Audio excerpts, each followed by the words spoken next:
Hello, hopefully you can hear us. Welcome to the first official Reforge stream ever, and the first stream from 4J Studios in months. My name is Nathan, I'm the community manager of 4J Studios, and I'm joined by Joe and Tom. How you guys doing? Say hi. Doing great. Hi everyone. How's it going? Oh, it's been so long since we've been live on Twitch. We're also live on YouTube, so you can choose what platform you're on. But yeah, we're going to do some game demos. We're going to show you everything about Reforge and maybe some new stuff. So let's get into it, shall we? What are you guys up to in the game right now? I don't know. Oh. I'm just placing blocks down and having a good time. Trying out the new corner sculpting, which is really fun. So Yeah, I guess we jump into that straight away. So we're playing on, for those who are in the Pioneer program, we're playing on a slightly later build, but with things that will hopefully be coming sooner. And so one of the issues that we had with kind of Reforge in the build that's out in the Pioneer program was that you couldn't make any corner shapes.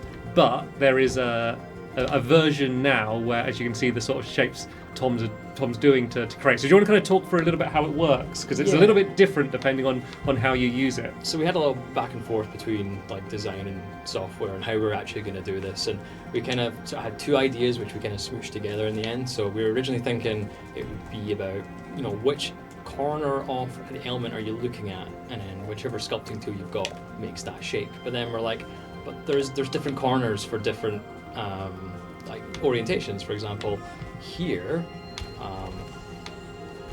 let's just make one of those. This creates like an outwards stair shape, whereas if I was to do this, it creates like an inner corner shape. So it's kind of, what it's doing is it's taking neighboring elements and kind of going, okay, what corner shape should I make here, and then working it out. Yeah, so there's actually, for most of the corner shapes, there's at least two different shapes that you can make, but you're just using the same tool. It's not a separate menu you've got to go to. So maybe show with the slopes as well, because it kind of does something similar. Default one for a corner, because that's like an inwards, you know, if you're building one of these kind of builds, you've got that. But however, you can also create that shape. Yeah, so we've got like two different corner, and hopefully it's intuitive. We're still playing around with it just now and getting a feel for it, but you know, early access, I guess. Well, one thing to mention, because when I first saw it, I was like, oh, I hope that's not too fiddly or needs too much precision. But like, if it's actually really generous, if you kind of aim, so even though the UI element's quite small to show like it's this corner getting broken, you have quite like a wide range. Like, you don't have to be really exact. And it also does the same rules for normal sculpting, whereas if you sculpt one and then keep moving, you'll keep making the same shape down a row. You don't have to be like perfectly accurate every time. I'll build something. I'm going to create some as well. Switch over to here, but I can do something like this, where if I corner that and then this, that is basically the start of a pyramid. Yeah, and like off angle as well, like Yeah. not aligned with like the voxels. It's like, I've not put it to use yet, but you Yeah. know, give someone a bit more time and I'm sure they can come up with some cool shapes and designs. It's funny because it doesn't seem like the biggest thing in the world, but it's like it changes it so much, because these sort of shapes used to be in the game, but through a much less intuitive version. That was back when there was hundreds of shapes you could create by sculpting things multiple times, and it all sounds great, but it all took a little bit too long and was a little bit too fiddly, and so that's why we simplified it. But then now it's sort of gradually enabling those things, so we can sort of build the sort of things that we kind of used to do with earlier builds, but now it's kind of much easier. And so we're really looking forward to people having a play with it and seeing kind of what they're able to create. Because I mean, one of the big things is that if you broke the terrain, you could never make the same sort of shapes. Like these sort of angles you see in the grass, you could never create. Like once they're broken, that's it. And so you would have like weird shapes. Now I think you can make basically any shape that the natural, at least like the grass and dirt Most can shapes. be. There are a couple of exception shapes, and I'm not going to go searching for them. But we're thinking of ways how we introduce those to the game, or if we do. Well, if players, if you're finding a shape that you're like, I want to remake that, I want to see what the appetite for those kind of shapes are. But it's like we're trying to keep things simple, so you know, we don't want to fill up the sculpting tool wheel with a billion different tools. You know, we really wanted to make corner sculpting part of the other tools as opposed to another new tool.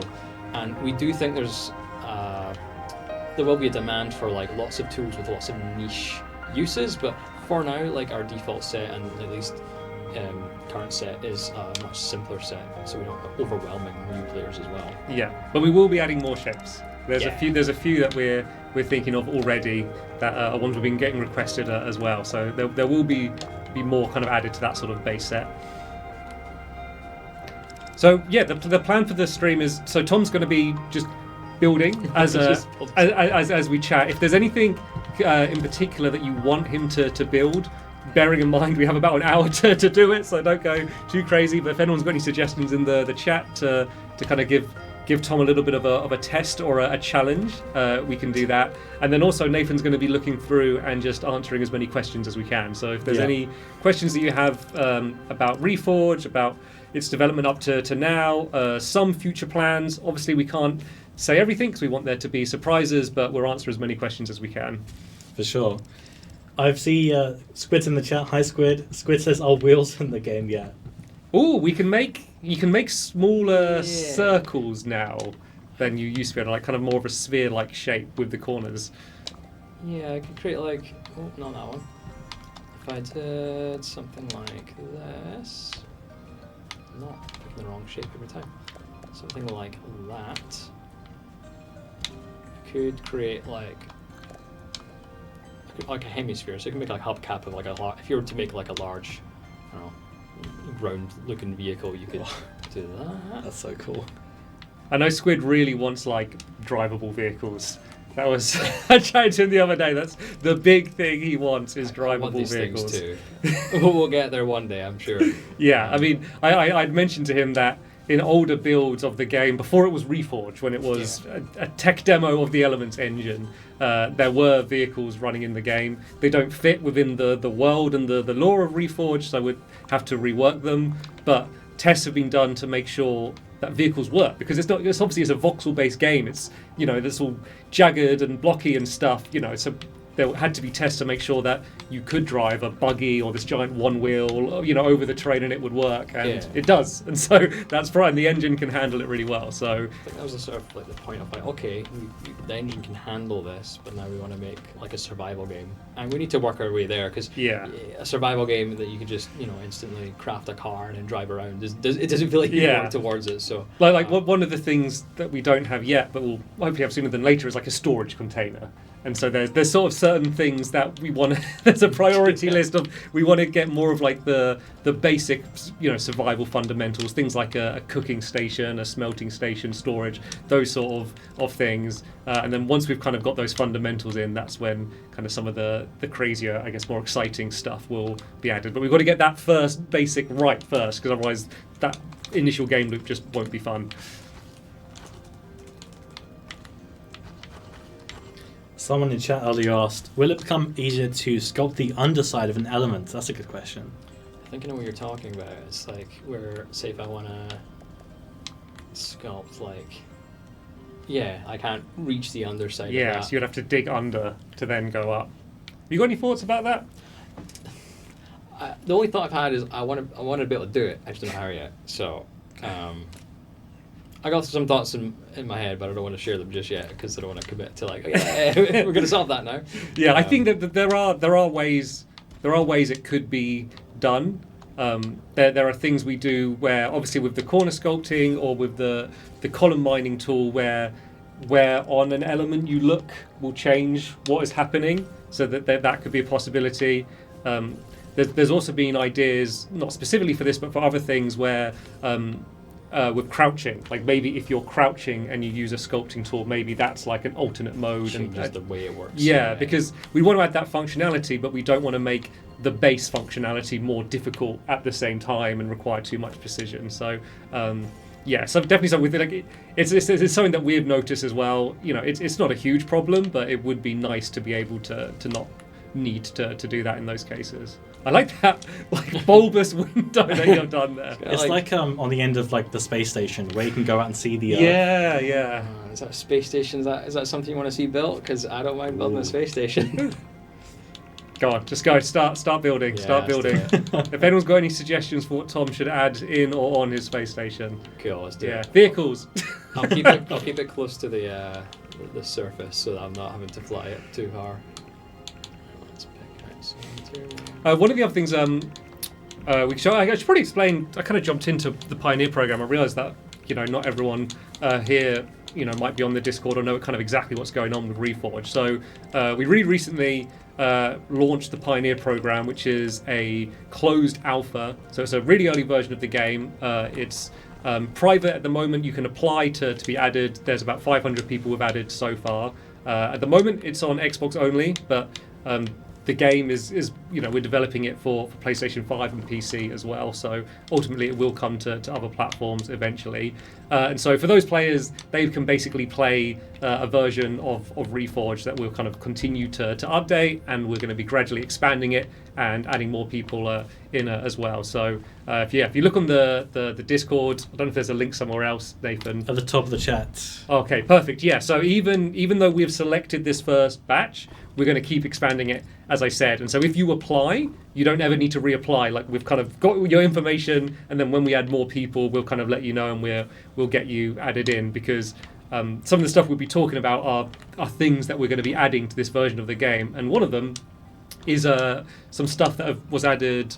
Was it today or yesterday? The hotfix. Hotfix was yesterday. It was yesterday. Yeah. So there's a few things we added. Just kind of some nice quality of life things, as well as some bug fixes. But one of them is being able to choose the time of day, as well as to stop the cycle. Great segue, because I really need to light this up and I want to see this. So yeah. Just gonna bring that to there, and I'll let the time cycle go for now. But yeah, so it's nice for gameplay reasons. Also, we've got a lot of people that have done amazing builds already and want to share screenshots of it, and maybe they want the sunrise in the background or something, and they have to wait a whole day cycle. So now you don't have to do that. You can set it to whatever you want. Another suggestion we're getting a lot is to be able to turn the UI off, to turn the graphics off the screen so that you can take a screenshot.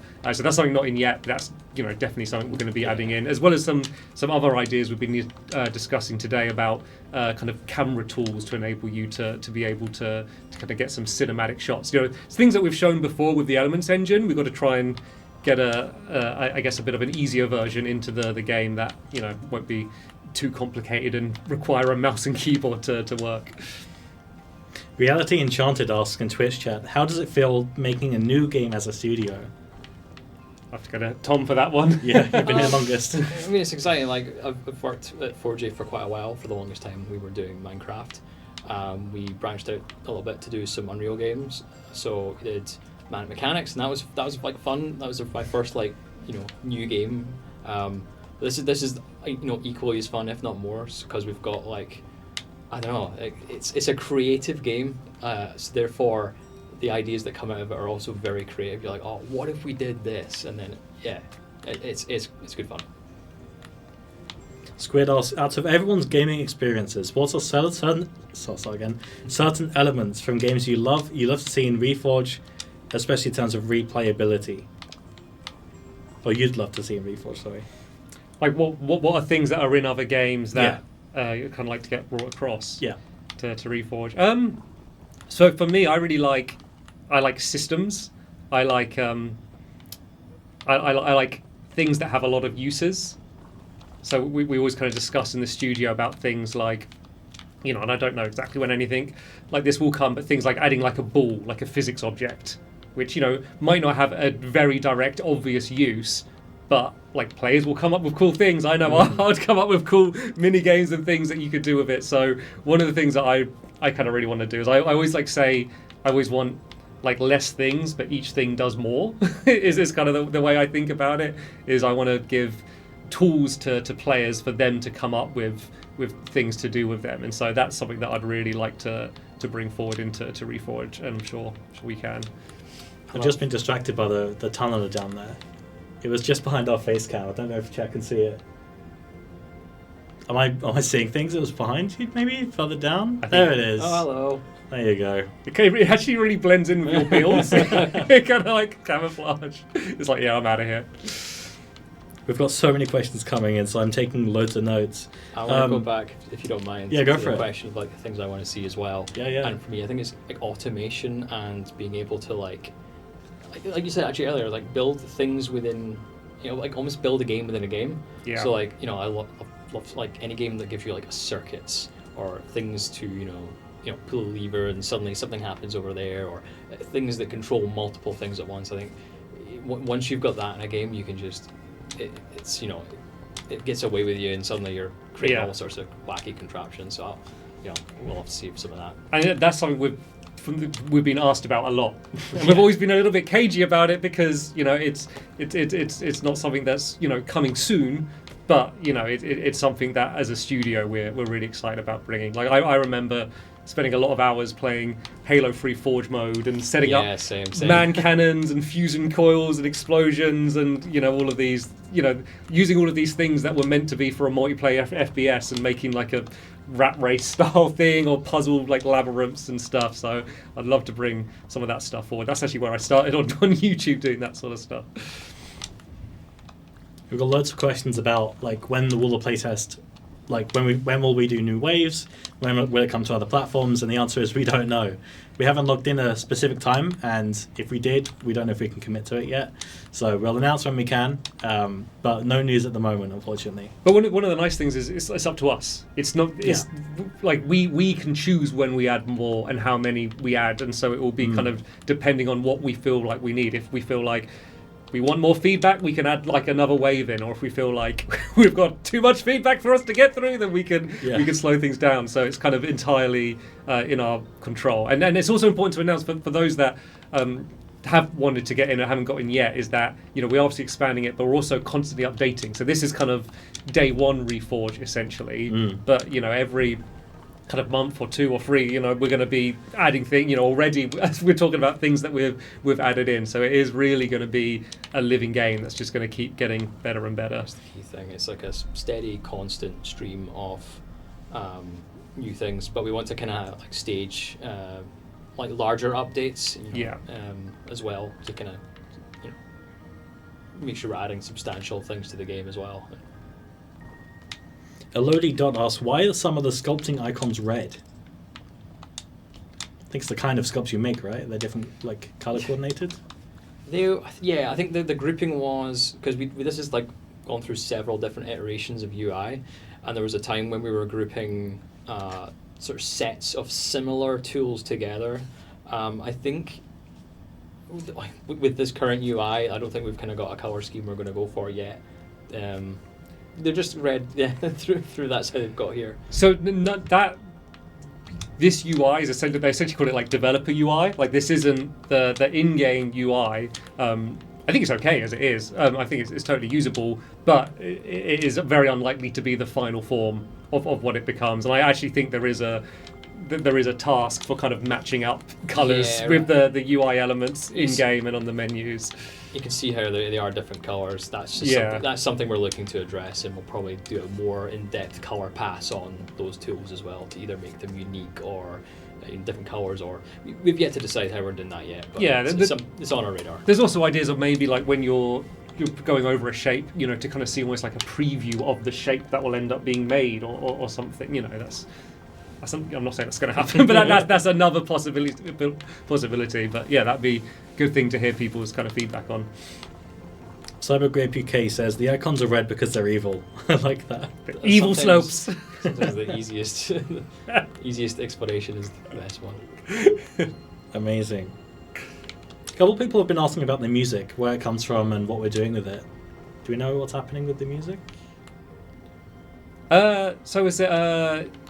Okay, so is it Gareth? What's his name? Gareth Coker. Yeah. So he composed a lot of the music you hear in the game. There's also an in-house music guy called Stuart Hoskins who's done lots of the music and the sound effects as well. But people seem to be really loving the music overall. So I guess kind of expect more of the same. But yeah, keep giving us feedback for what you like. Adrian Mark asks, could you tell us what the numbers at the end of the update number mean? I can tell you what some of them mean. Yeah, I don't know how much I want to like say in detail, but I think it's pretty obvious that there is the date in there. Yeah. Some of those numbers refer to what kind of branch we're on internally, and some of them refer to other things. Basically, the number increases, and there's a date there, so we know when it was, right? There's a lot of information conveyed in a very in that number, which is why there's so many different bits to it. And there's kind of different versions of the game. So there's the version of like kind of the retail version of the game, which is the one that we're going up publicly, and then kind of like developer builds and art builds that have different purposes. So for example, anything that is going out publicly, we need to ensure it's as stable as possible, so it's not going to crash and stuff. Whereas the developer build, which we're on now, is when kind of new features are kind of getting added in. So But there's another branch which has even future features and way more experimental. Things we really don't want to show off just yet. So if the game does crash, it's not our fault. Although it seems to be doing all right so far. Put that back and lock that in place, because. On the topic of everything being red, I just lost the comment. There's so many of them coming through. Fuji says, so all of 4J is evil too, because obviously the branding is red and there's a red border surrounding us right now. Are we comment. evil? Yeah, no comment. Charlie asks, what's the plan/idea for underwater exploration? Is there anything in the pipeline for underwater? We know we want it. We know we want underwater exploration, and there was a brief time when we did have diving mechanic. We're just not ready to put it in yet because it required some more work. But essentially, we'd love to be able to go underwater, and we've already started to put some things down there in terms of like vegetation or coral reefs. So we think that's we're definitely going to be down there at some point. We're just not ready to put all the stuff in there right now and commit to all that, because then we're probably not putting as much on the surface at the same time. So yeah. There was a bug a while ago which essentially flooded all of the caves, which was a bad bug because it meant you couldn't go in any of the caves, but it was great because it just looked amazing. And I actually ended up sharing someone shared the video I took on Discord of just how they look, because at the moment you're only swimming on kind of the surface of the water, so you're kind of swimming with like this little air gap, and you can go down in the caves like really deep and dark, and it's kind of, even though I know that there's nothing dangerous down there, it was kind of just scary just seeing how deep the water was, and so we kind of took a note like we've got to do this intentionally. Waterlogged caves is really cool, and so that's definitely something that there's a good chance we'll return to when it's not a bug. One of those like bugs become a feature, kind of one of those stories. Process Space Station is looking good. It's coming together really nicely. I've just kind of went and phased out and started just building away. I've got a grand vision here. Maybe we'll finish it on stream. So it is funny. I know why you did it, but it is funny how close to the ground it is. Is the only thing. I love all the shapes coming together. That's so cool. Yeah, I mean, this is something that you couldn't. I mean, you could build this before, but it would have been a compromised version of this without that corner sculpting. It makes such a difference, and I haven't had much of a chance to play around with it yet. So that's one of the things I'm going to be looking forward to doing. I've been building a hobbit house, and I did all the roof with kind of grass, and it all looked a bit jagged because I couldn't do these shapes. So I know as soon as I get that world loaded up, that's the first thing I'm going to do is sort out my roof. I know that some of the artists have already started jumping onto this and starting to use it. I know Sishan, who I think posted the picture of like the sort of Venice-inspired tire, and he's already like jumped onto like seeing what he can do with those next. So it'll put the space station to shame, I'm sure. Well, one other thing to mention, my Hobbit house again reminded me of it, is one of the problems we did have is there was no way to get grass in survival, and so while eventually we would like the grass to kind of naturally sort of spread over dirt, but for now we've made it just so that if you break grass, you get grass. So that now you could get it in creative mode, but we did get some people that were kind of like leveling out an area with breaking away the grass, and then they ended up with a bunch of dirt surrounding their house, and they're like, oh, there's nothing I can do, but now you can actually get grass as a grass element in survival, which is kind of our temporary measure, but it kind of solves that problem for now. Yeah, at least now, again, if you restoring the world sort of naturally, if you were to like do a bit of terraforming, is with both of those things is a bit more doable now, which is nice. Yeah, so cool. Autos asks, what's each of your favorite features so far? Ooh. It's a tough one. I like the glider. I don't get to play much, but when I do, I just love flying around and just like letting it go forever. It's so satisfying. They need to let you play more. Why don't they let you? Well, I do. I'm just very busy yeah. responding to people. I'm meant to do a half an hour playtest every like Monday, Wednesday, and Friday, but I'm just so busy with Discord, so I don't really get the Discord's chance. been great to see. There's just been so many comments. I've barely been. I managed to like scrape the surface on that, but it's good. I mean, for me, it's the obvious one, but sculpting is like, you know. Yeah, I was going to pick that one. Yeah, it's so obvious. But I guess because obviously sculpting's been in for a game, like the best kind of like, I guess like new thing is just having mobs in the world. Just even like kind of the regals flying in the background just to add that life to the world, and obviously we've got like the tunnelers and the Kiwis as well. Like even though it's just like a small handful we have, the worlds before them felt a little bit static because there wasn't much life in there. You know, it was kind of just like the water flowing and the sun, and so yeah, I'm just happy to have life in the world. And obviously this is just the start. You know, even today we've been discussing kind of plans for what the next mobs are coming in, and so I'm excited about those coming as well. I really appreciate when we put our sort of upgraded caves in. You know, like I guess people didn't see that, but there was a time when the caves were not as cool as they are now. They were a bit. I wasn't even uniform. close. They were. Yeah. So I really appreciate them going in now. But yeah, I think I am the same. Sculpting is, I think, the most fun thing to play around with right now. I think based on some of the things I've seen like on our roadmap and in our backlog, there'll be something that overtakes it for sure. Yeah. Even things that might not sound like the most exciting thing, but like the storage container, like that is for. At the moment, I think one of the big limits with playing survival is you have to store everything on your person. We have really big stack sizes to kind of accommodate that, but if you die, you could end up losing everything. It's a bit painful. So I think that will be a game changer for survival. And then one other thing that is in this build but isn't public yet is with the trees, which is an improvement, which we can show an early version of here. Let's find an easier tree. This'll do. Don't lose the space station. That's good. That's fine. It's over there. Can't miss it. Yeah, trees. So it's not going to look too exciting, but now when I break the trunks away from the tree, all the leaves on that tree will basically decay. We are currently in the works of making that a bit more visually interesting. Yeah. We've got some nice ideas about potentially turning the elements into sort of particles and letting them rain down and dropping a few collectibles here. We'll see how that turns out. Because one of the problems is, for those who haven't played it and might not realise, so initially we had it so that once the tree's separated from the ground, it's immediately destroyed and you can gather everything. But that wasn't the final version of that, and we ended up kind of quite last minute removing that. It kind of made it too easy to get too much timber, and there was a few other issues with kind of how it worked.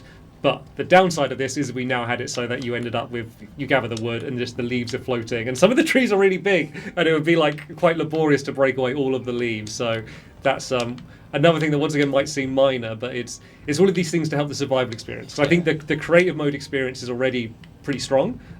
You know, you could spend hours doing what Tom's doing now, but the survival experience is something we're trying to get up to a similar level. On the tip of the iceberg, and obviously, you know, being gameplay designers, that's kind of what we're most excited about going next. Yeah. We don't have a lot to show in the build just now, but there's a lot of, you know, potential at least, I hope. Squid has asked, what sort of combat will be most prevalent in the game? Swords or shields or magic? Swords and shields or magic, so I'd say. So like, there won't be like magic in terms of like there's aura, which is I guess kind of magic-like, but it's not like spells. We're not kind of going down that route, and then also it's not, you know, it's not like a fantasy game in terms of you're not going to have like an iron sword and shield. You know, you come from I guess like a high-tech colony that has advanced tools, so you could kind of assume that the weaponry would be equally advanced. Is I guess probably as much as I can say now. Get speculating, chat. Yeah. If you have ideas, but tell us in the Discord. Yeah. Ranged and melee, I guess I can say that because that kind of answers this question a bit. Give us your ideas in the Discord if that gives you any inspiration. Oh, so many questions I have to get through. Elodie Dot says, add some solar panels to the space station. Oh, that's the plan here. Oh. That is definitely the plan. So what are you going to do? Is it like glass panels? I think I'm gonna make. I'm probably gonna make it just using the resin for now, but I will maybe add a glass layer if it's feasible. I don't want to make the panels too thick. What would ice look like? Would that look weird for solar panels? Well, let's do a material sample down here. Ice in it.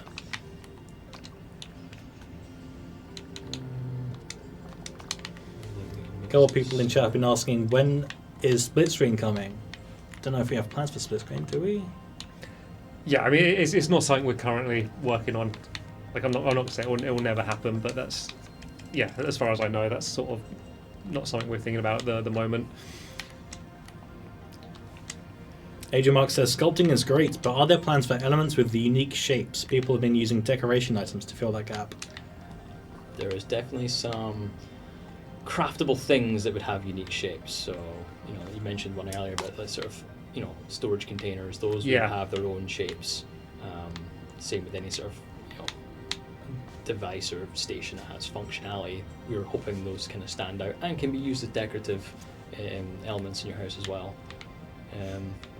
Yeah, there'll be. I mean, eventually there'll be a whole lot of things that have a unique model that you craft. Not everything will be done through sculpting shapes. In a way, we're kind of already doing that. Like, say for example, trees. You know, trees spawn in cylinders, and cylinders don't appear anywhere else in the world. So in a way, you know, trees are exclusive to cylinders. Doesn't mean that they're the only things that's ever going to be spawned, you know, in cylinders. But it is, you know, at least one of them.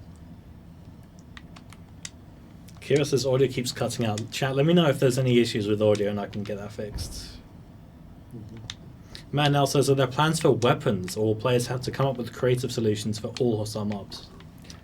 Weapons is definitely in our plan, at least. You know, we wanted to get the initial like unarmed attack. So although you're using your bracer, we still kind of call it the unarmed attack because you're not really holding a weapon or doing anything with a weapon. So that was our first sort of priority: is get that sorted. Then we'll focus on, you know, getting weapons later on. Yeah, the plan is for that bracer blast, as we're kind of calling it, that you do, is eventually that will be mostly just to knock back mobs. Like, you know, it might do a very small amount of damage, but, you know, the equivalent of an unarmed attack against a tough enemy. You know, like it would be I'm in a desperate situation, I don't have a weapon, get out my face kind of move. But then if you are actively knowing you're going to go into combat, you'd want to kind of prep and get some better gear. Audio is still cutting out, guys, so maybe we'll go on a break and we can look into this. Okay, yeah, if audio is cutting out, we'll go to a quick break. We'll be back in 5 minutes and hopefully we can fix that. Thanks for watching, and don't forget to come up with more questions in our chat and join the Discord. It should be pinned at the top of chats. See you in a bit. See you in a bit. Okay, we're back. And we've made a bit more progress on the thing. This is where it cuts to like, oh, I've done it in like 2 minutes. Yeah, That's what I made earlier. Very convenient. So if it seems the audio problem, it's a problem with watching on mobile, but it seems like if you restart on mobile, it sorts it, or if you do have a laptop or a computer or something, you can watch it on there. So yeah, if it's glitching for you, then just refresh. I was really tempted to, when we go back in, like, start speaking and then just pause as it just like move my mouth. I was like, no, probably shouldn't do that. Also worth noting, we are on Twitch. If you want to watch on Twitch for whatever reason, if you're having that issue, you can just twitch over 4J Studios on Twitch. Naraka asks, speaking of tunnelers, did you guys have any plans of making the combat more environmental based? I think placing a block to stun down the tunneler is really cool, and it would be nice to see more of it. Yeah, no, I love that, and I have ideas for kind of other things similar to that, where you're using the environment. Like, one of the things that's tough when designing combat for a game like this, because it's a sandbox game, is it's really easy for players to find ways to kind of cheese or break it. You know, it's like, oh, there's this thing that runs up to you and punches you. It's like, okay, well, what's stopping the player just kind of piling up to get away? You know, like, because the more tools and power we give to the player, the more opportunities they have to kind of essentially trivialize combat. So when we're kind of designing these mobs, kind of one of the things we're always kind of considering is, like, it's different to most games where, you know, if a traditional action game, there's like an enemy and you in a room and you kind of have to bang heads until someone wins, whereas the player has so many options to wingsuit away or to tunnel into a hole and block themselves off. And so we're constantly considering that, but we also want to empower the player. We want to say like, hey, you are you have a whole mountain's worth of elements in your pocket, and you can use them and build walls and stuff. Like, we don't want to create scenarios where we take that away from players. We want to empower players to use them to defeat mobs. There's some emergent like combat techniques that come out of stuff that we're not even intending to be part of combat. Well, like, for example, we add, when we sort of put the water in, we're like suddenly like, oh, that's now you can reroute water, and suddenly mobs have to deal with that. Like, there might be another mechanic that we add that's like, oh, suddenly that's now either an intentional or unintended method of interacting with mobs, and as long as we're happy with the result and it's not broken or overpowered or anything, then we probably just keep it. Even obvious things like when we add a ranged weapon, that would be a good time to add a mob that can fire a projectile. Like, we wouldn't really want to add one now, so it'd be kind of annoying if something's shooting at you and you can't shoot back. So there's a lot of things we want to like add, but we kind of have to add it alongside something else. Yeah. The same with someone mentioned underwater exploration. We wouldn't want to necessarily add that if there wasn't anything to find under there. Exactly. So, yeah. I guess one thing I can say, it seems quite obvious, but at the moment, caves are very safe. Going underground is very safe. You don't get tunneler scouts underground, and I don't like that. Caves shouldn't be safe. Caves shouldn't be safe. There is lava. Squid asks, what sorts of utilities can survival players use to build these creations in the air? Hoverboard, jetpack? I like both of those ideas. Oh, so if you're like, say, like me building this for now, I can only really do this in creative feasibly. Yeah. We've not really put too much thinking into that just yet. Not to say that we wouldn't, but there is one idea. I'm pretty sure I talk about too much. I'm going to see if I can jog your memory. An idea of a. I'm trying to remember. An idea of a special thing. I got it. Yeah, that was a good one. Yeah, there are ideas to kind of bring, I guess, some basic elements of creative mode into survival mode in some ways to kind of remove some of the more laborious aspects of these sorts of games. But you've got to be careful because, while we are both fans of tools like that or like automation so we don't want players to be able to game their way out of the game. If we remove too much friction, you think, oh, that's good, but then it can kind of become boring. Yeah, so a little bit of friction is good. Yeah. So we want to. We want to make sure if you are playing in survival mode, you've chosen to play in survival mode, so you are going to have to kind of gather your resources, and if you do want to build something in the sky, there needs to be some way that you kind of need to work a little bit before you can do that. Otherwise, playing creative mode, if you want to be able to do whatever you want, the creative mode's there for you. We're like half a station, a quarter of a station. So are these the solar panels? Yeah. I built another pair up there, plus a pair on that side, plus whatever stuff going on here. What about the interior? Look, I've only got so much time here to make an airlock. Just don't go in, you get stuck in it for 6 months. Ninja asks, not the Ninja, how do you guys come up with the name Reforge? Wasn't that you, Joe? No, it wasn't me. So it was kind of a few steps. So the original name for Reforge was from Squishy. Oh! They came up with Reforge, but then we were kind of having a brainstorm session with a bunch of different names, Reforge being one of them, and then Paddy, the CEO of Forge, came up with the spelling.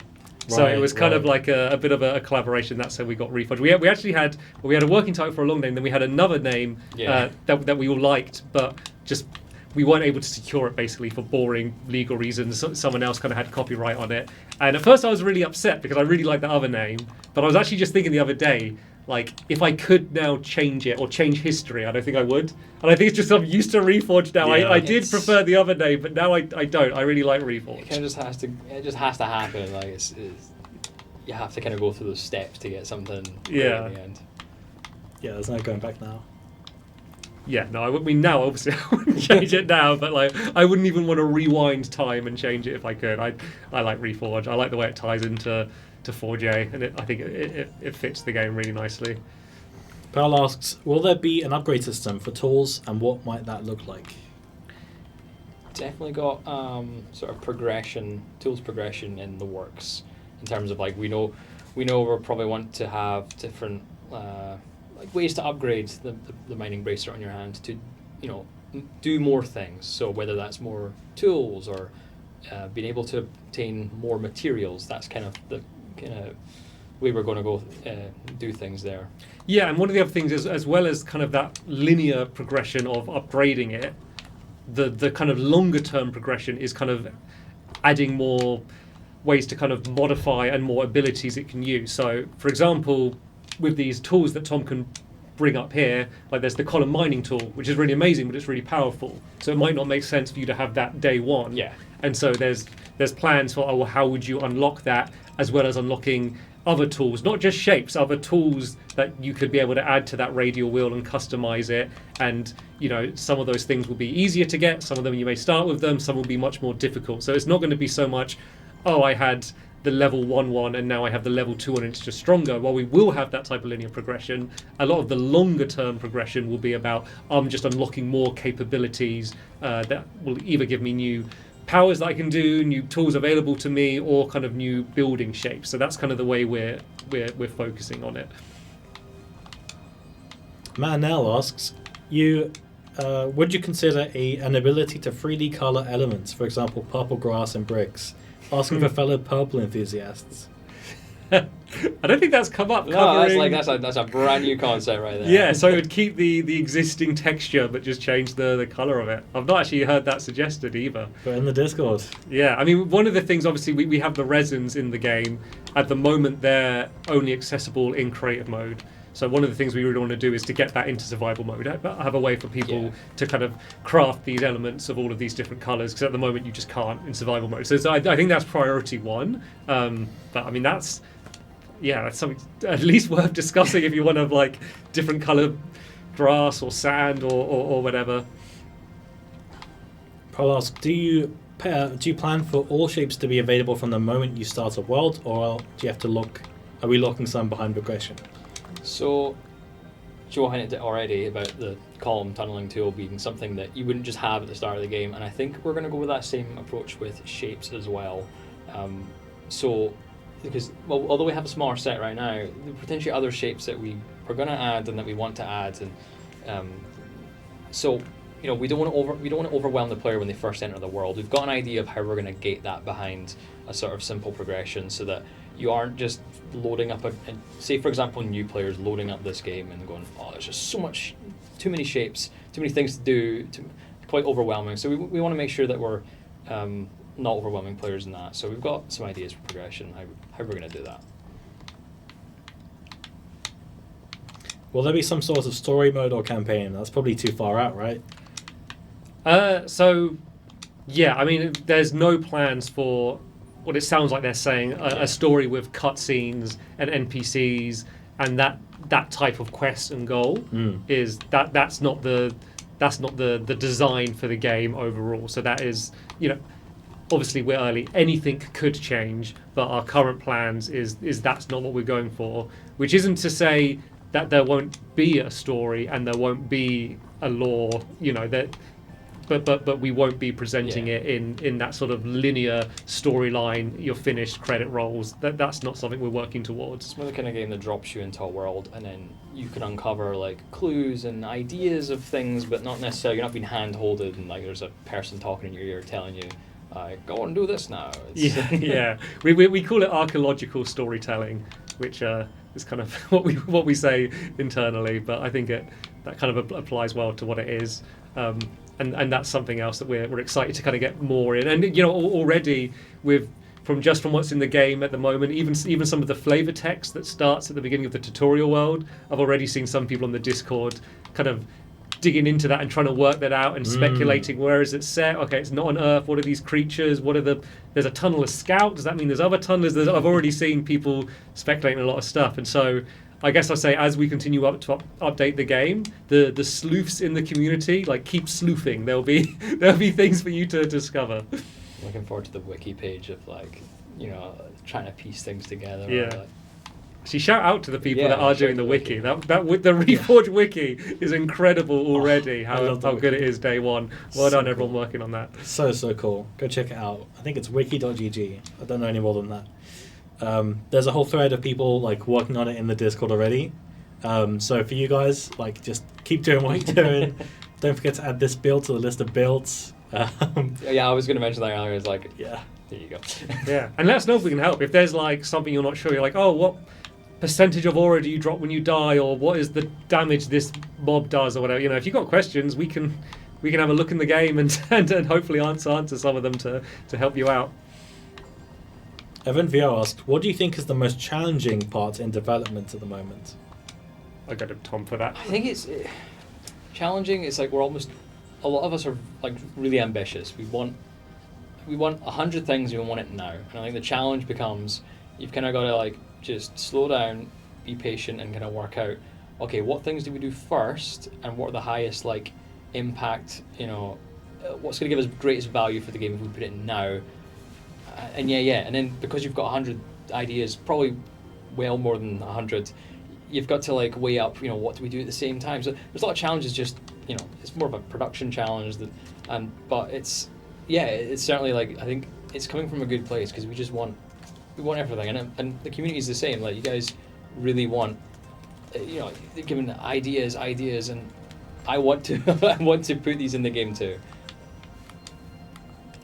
Yeah, and I guess because, and it's not so much us solving all these problems, but because it's a custom engine, which is what enables us to do Reforge to be able to do all the cool things it does. It kind of had to be a custom engine, which is great, but it does mean that kind of everything that you add is essentially built from the ground up. Yeah. So there's, I can't remember, I think in the dev diary you spoke about this, where everything we add, you've got to add a tool first. So we're not adding a mob, we're adding a tool that enables us to add lots of mobs. The first time you do something is the longest time it'll take, in theory. Yeah. Like once we've got our first 2 mobs, in theory the other ones become a little bit easier to put in. Solemn Stag asks, was the Dundee world made by 4J employees? It's a really good build. It was, yeah. I think it was a couple of different people who contributed it over different parts of time. I'm trying to work out how they've even seen the Dundee build. It's been in the Elements Engine trailer. Yeah, yeah. it has, yeah. I can't remember, it was a few months, and yeah, we had some additional internal tools, but using all the kind of, it's all the shapes that we're seeing in here, plus a few more that we were experimenting with. Some might come back, it was just more of a, can the engine support those shapes? A couple of people in chat have asked for additional sculpting tools. New OG Gamer asks, would you consider making a paintbrush-like mechanic that allows you to paint more detail and make it more personal? It's kind of a bit like the idea earlier for kind of repainting ones. It sounds like they want much almost like a spray can to like graffiti on elements. Yeah, it reminds me of those shots in the Elements trailer where you can just like flatten out the surface of a hill or something. Yeah, just by like dragging over it. Yeah, that's a good point actually. Is like there's tools in the engine where you're essentially just switching like what element is there, but you can kind of do it as a paint tool. So I think in one of the demos we kind of build a village and we link it up by like painting paths across over large areas, and there's that as well as some other tools that are kind of in there as dev tools at the moment for us to use for testing and our builds, and a lot of those we want to kind of tidy up and make better, make them consumer ready, make them easier to control with a controller, and bring those into the game. I was discussing to Tom earlier, some people have had feedback about basically a tool to make kind of more natural terrain. Like if you dig into a hill and you want it to quickly look smooth, or you want to build custom terrain, there's a tool that we have as a debug tool, which is like a smooth tool, where you can basically drag over a landscape and it will naturally sculpt all the shapes to make it look perfectly smooth. Yeah. And I actually think something like that could probably work in survival if it's balanced enough that you build and it's a thing that you're holding and aiming, maybe on a smaller scale. There could be a version of that because you're not changing any of the elements, you're just changing their shapes. So bringing things like that into survival, I think would be cool.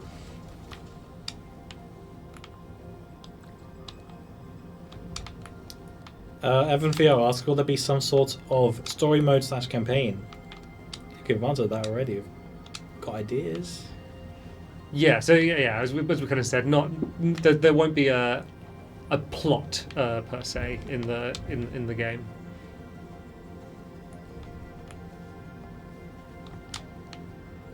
Zeus 2005 asks, when will there be elements of all colours, kind of like Minecraft Wall or Concrete? So that's in, but creative mode only. So we have these different resins. What we need to do now is basically make a process for making these resins, and we've kind of got a solid idea. It's just a case of in our survival game, we haven't quite got to the point where we even got stations yet. So we're not gonna we'd only add a material to creative if we can also add it to survival. This is kind of the exception because we really wanted to have a variety of different colored elements there. So rest assured we will put a process so you can make them in survival. That's ultimately our goal. Is we want anything you can make in creative, you can make in survival. Anything you can make in survival, you can use in creative. Yeah, it's definitely coming. It's just not as high priority as some of the other stations, which is probably understandable. But yeah, there is a design for it. We kind of have an idea of how we want it to work.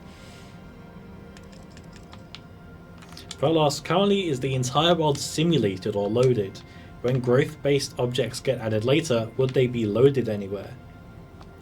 It's a tough one. Tom? So the world isn't. I don't believe the world is fully simulated. A large amount of it is at least rendered, and but I'm not sure how much of it we simulate as well if it's a smaller distance.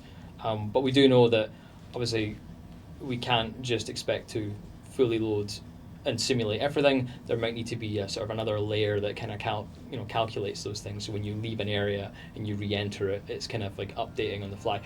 We really don't know how we're going to do that yet. We've not sort of ready to share the details on that exactly, or it's not fully finished. So yeah, like for the mechanics that we've added, it's not posed a problem yet. Yes, but with things that we will be adding, it will, and so then that's when those problems will be solved. But Tom and I aren't the programmers, so we'd be working with kind of the software team to kind of work out. One of the absolute priorities is performance, and so we don't want to add anything that's going to hurt kind of the 60 FPS performance. That's kind of the kind of priority, basically above everything else. And so we'd have to work out our system to make sure that we can keep the performance, and also that once multiplayer is in the game as well, that it's going to work when you have multiple players in the same world. Hero Gamer 43 asks, will we be able to customize our character? Yes. Yes. Yeah. you will. Pearl asks, I haven't timed it yet, but how long is the day and night cycle? So it is, if I remember right, 20. So 1 minute is 1 hour. So 1 minute of real time is 1 hour of game time is 1 hour, 1 minute of real time. So 24 minutes. 24 minutes. Yeah, 12 and 12. And as of the hotfix, you can now change the time of day at any moment in creative, right? Yeah. So I'm thinking this will look good at night time because we can pretend it's space. I love the way the lighting changes. If you go down and look up, we can really pretend. Wow. And hope that the clouds is is maybe the one thing not selling it. Looking great though. Daniel asks, have you thought about allowing two different elements to occupy the same space, like half slab, half slab? This is something I think is, again, us as humble designers would love it, but it's a more of a can we do it on the engine level? Right now, a single voxel kind of can only store so much data about itself, so it knows what shape it is, what material it is. We haven't added the data to say support two different things because again, anything that would compromise the sort of 60 FPS experience, we take very cautiously. So it's not something we're currently looking at as much as I think it would be cool. There's also a design side for it could get a little bit complicated or messy in terms of trying to place them and placing and sculpting and stuff. There will be 100% unforeseen issues with that as well, aside from the tech side. On a similar, a very related sort of investigation we're doing right now, we're trying to look at how we can sort of take a decor item and see how we can position it on, say, a slope or a slab. Yeah, And I like think things like plants or the that's torch. probably and the stuff, first yeah. step towards that. So, because that's clearly where we need that right now. Yeah. Some Seg ask, will there eventually be a wave of PC playtesting? I think eventually we'll try and get around to as many platforms as possible, but it's way too early to tell right now. Yeah, I mean, the Reforge will definitely be coming to PC. The Steam page is up now if you Yeah. want to wishlist. wish list it. So it's Yeah. just a matter of when, not if. Hoy Curb asks, will you be able to crawl so you can place blocks under? So there was, we haven't had crawling in. We have had crouching in the game. It was removed just for the Pioneer program, basically because it was a little bit janky, and we kind of wanted it to kind of improve it a little bit before players get their hand on it. So crouching will be making a return. There hasn't been an idea of kind of going like fully prone, but for the crouching. It was like proper crouching in terms of it changed the player's collision, so you could actually crouch through smaller spaces. It changed the collision area for the player, and then there's other ideas. I kind of mentioned some of them earlier. There's other ideas we have for how crouching could work in the game. So we don't know for sure whether this will happen, but we've discussed the ideas of kind of like stealth, like are you quieter when you're crouching? We did have the mechanic where it stops you falling off a ledge, which is really useful in survival mode if you're kind of trying to reach over to build somewhere. So we kind of have ideas for crouching, and that will make a return. But we haven't discussed the idea of going prone and crawling. It might be quite hard with just the sort of landscape and the terrain. It might be a little bit weird. Have to again. I think we wouldn't add it without finding like a use for it. So that would be our main sort of reason for adding it. Yeah, I did have the. It's just kind of an idea that we've discussed, so just take it as as my word. It's not definitely coming. But I really like the idea of crouch sliding. I just think it would be cool, just because of the way the terrain is, and the idea of being able to maybe crouch slide on two legs, and maybe then you could crouch slide through maybe a one voxel space. I thought was a cool idea. It's not something we're actively working on now. It would be low priority if it was. But the idea of kind of sliding down like a hill and jumping off and using the wingsuit, I think just the terrain we have in the world, the fact that it is smooth, just makes that sort of movement really ideal. Y2K Jungle asks, how can I get early access? If you head to reforge.game, you can fill out the Pioneer application form, and then you'll be in with a chance of being in our next wave if you have an Xbox. And even if you don't have Xbox, do apply, put what platforms you do have. When those platforms are available, you'll be kind of up there, top of the list, ready to be added. And you only need to sign Absolutely. up once. So if you've got, if you're on PlayStation and PC and Xbox, you can just sign the form, and then whichever platform you've selected, or all three, whenever you eventually get to it, then yeah, you'll be ready to go. Another question from chat, is there a way to make a full circle/sphere in Reforge? We've got half of one on the side of the Yeah, space I'm going to station. show that instead. So it'd be a 2x2 sphere, but that's how we can do it. With as of whenever corner sculpting comes to the build publicly, then yeah, you'll be able to do that. So. You could make circles without it, but just by sculpting around. But then now with the corner sculpting, you can do spheres as well. Like with my one of the reasons I did my Hobbit house is I like making round windows and doors. I think they look cool, and so I was like, if I do a Hobbit house, I can do those like round corridors that link between all of the roofs. So that was the reason I did that, was just because I wanted to have round corridors that all link together, and it worked really well. There it is. Now I just want to kick it. Yeah, me too. Yeah, it just looks like it's ready to Yeah. kick out. You know what you're mentioning with sliding on the ramps? I feel like I could jump on those panels there Yeah. and just slide into that sphere there, and it'll be like a ball pit. Just put a It'd bunch be down there. just one giant ball in the ball pit, the worst ball pit ever. It's like total wipeout, yeah. If you asked me to make a ball pit for the stream, I would just be in pain, like just building the same thing again and again. I know some people have been playing around. It's not kind of slippery enough yet, but because you can slip on the ice, and I know some players have been trying to make like ice slides and stuff in the game. Jolute asks, what was the main benefit of making your own engine? I mean, I say neither of us are programmers, so we won't be able to give a technical answer. But just this type of game, the fact that there's 4 billion elements or something in the world, and you can sculpt or remove them all, and to work in multiplayer where people can be in different side of the worlds and building things like a sandbox game like this. You're not gonna get an off-the-shelf engine and without an insane amount of work be able to alter it to make it work for this type of game. It's kind of really built from the ground up to be really efficient and performant with a game that is as completely customizable as this. Performance was definitely a big factor. Like you could make a voxel game in a sort of off-the-shelf engine, but you're probably not going to get the same level of performance if you just built it from scratch and tailor-made it. Jaeger Bomb asks, what do I do if I apply for PC, but I found out I have a spare Xbox and would like to apply for that too? Can I change my application? Yes. Just apply again, and if you use the same details, your application should update in our database with your new info. If you slip your hand down the side of the sofa and find an Xbox there, is it? There it Happens is. all the time. It's a common occurrence. This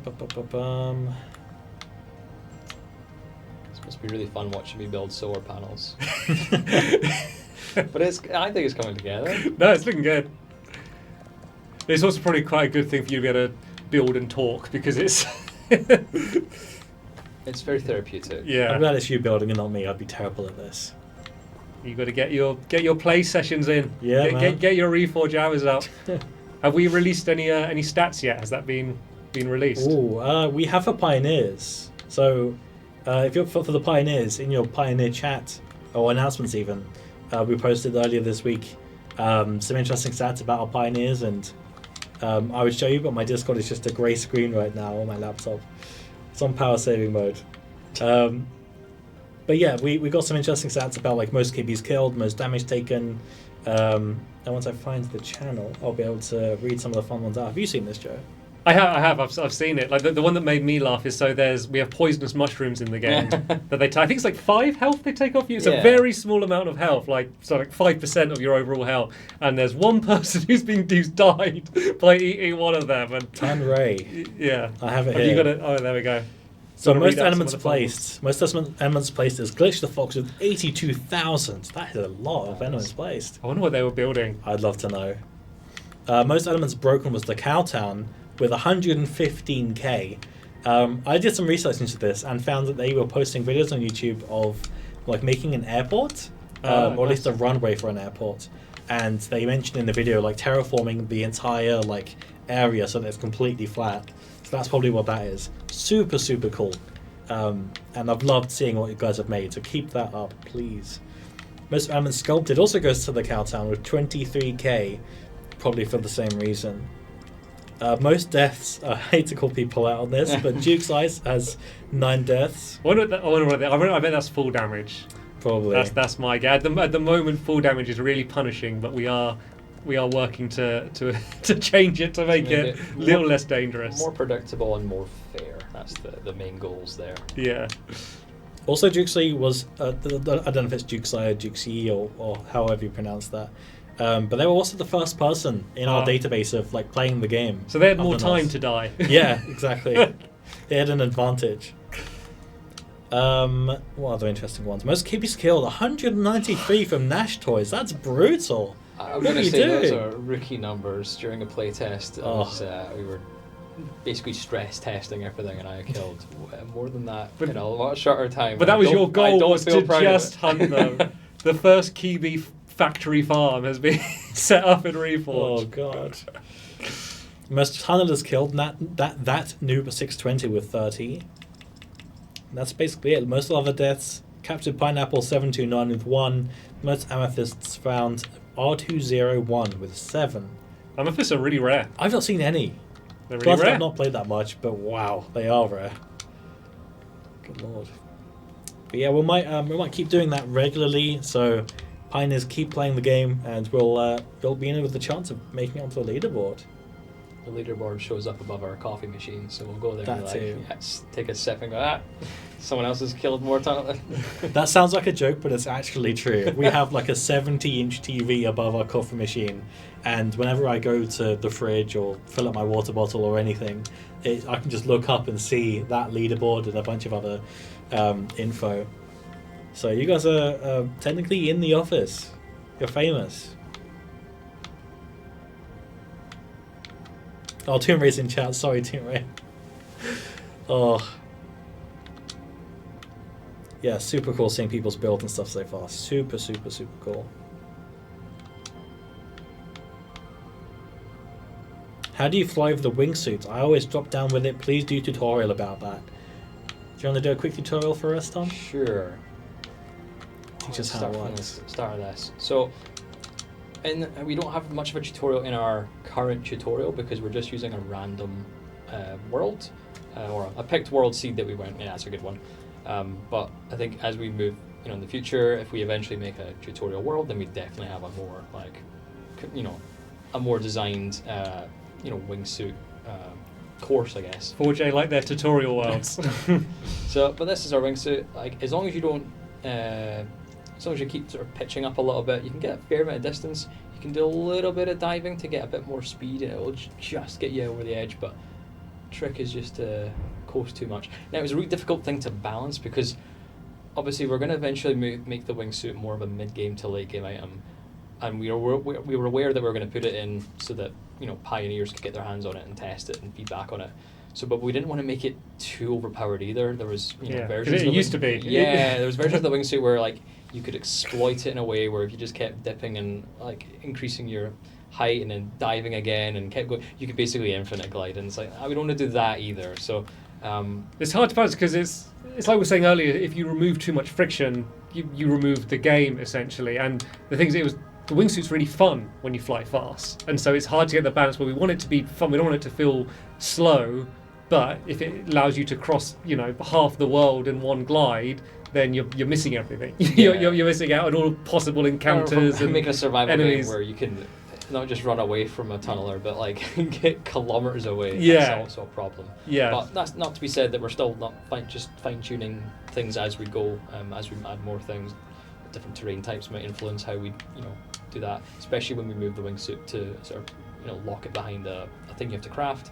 We might kind of ease up on it, but we don't know yet. But we're always just fine tuning things. One of the things that I don't know if this is what they were talking about, but I've seen a few people is like activating the wingsuit, and I think because you drop off an edge, and then you press A to activate it, but you have to wait a bit until you press A, and I think sometimes people are pressing A too early. So maybe that's something we do have something in our backlog to try and address that. Yeah, so improving the user experience for deploying the wingsuit. There's a few suggestions that we've got, and it'll either be one of them or a couple suggestions. But yeah, we definitely are aware of the issue and we want to make it better. But just for now, what I recommend doing is if you jump off, if you look in the bottom right of the screen, it comes up with a tooltip that says start gliding, and so if you just drop off and just see when that appears, then you'll kind of get an idea of the time, because it's not long you have to wait, but it's just you can't just double tap A is the thing.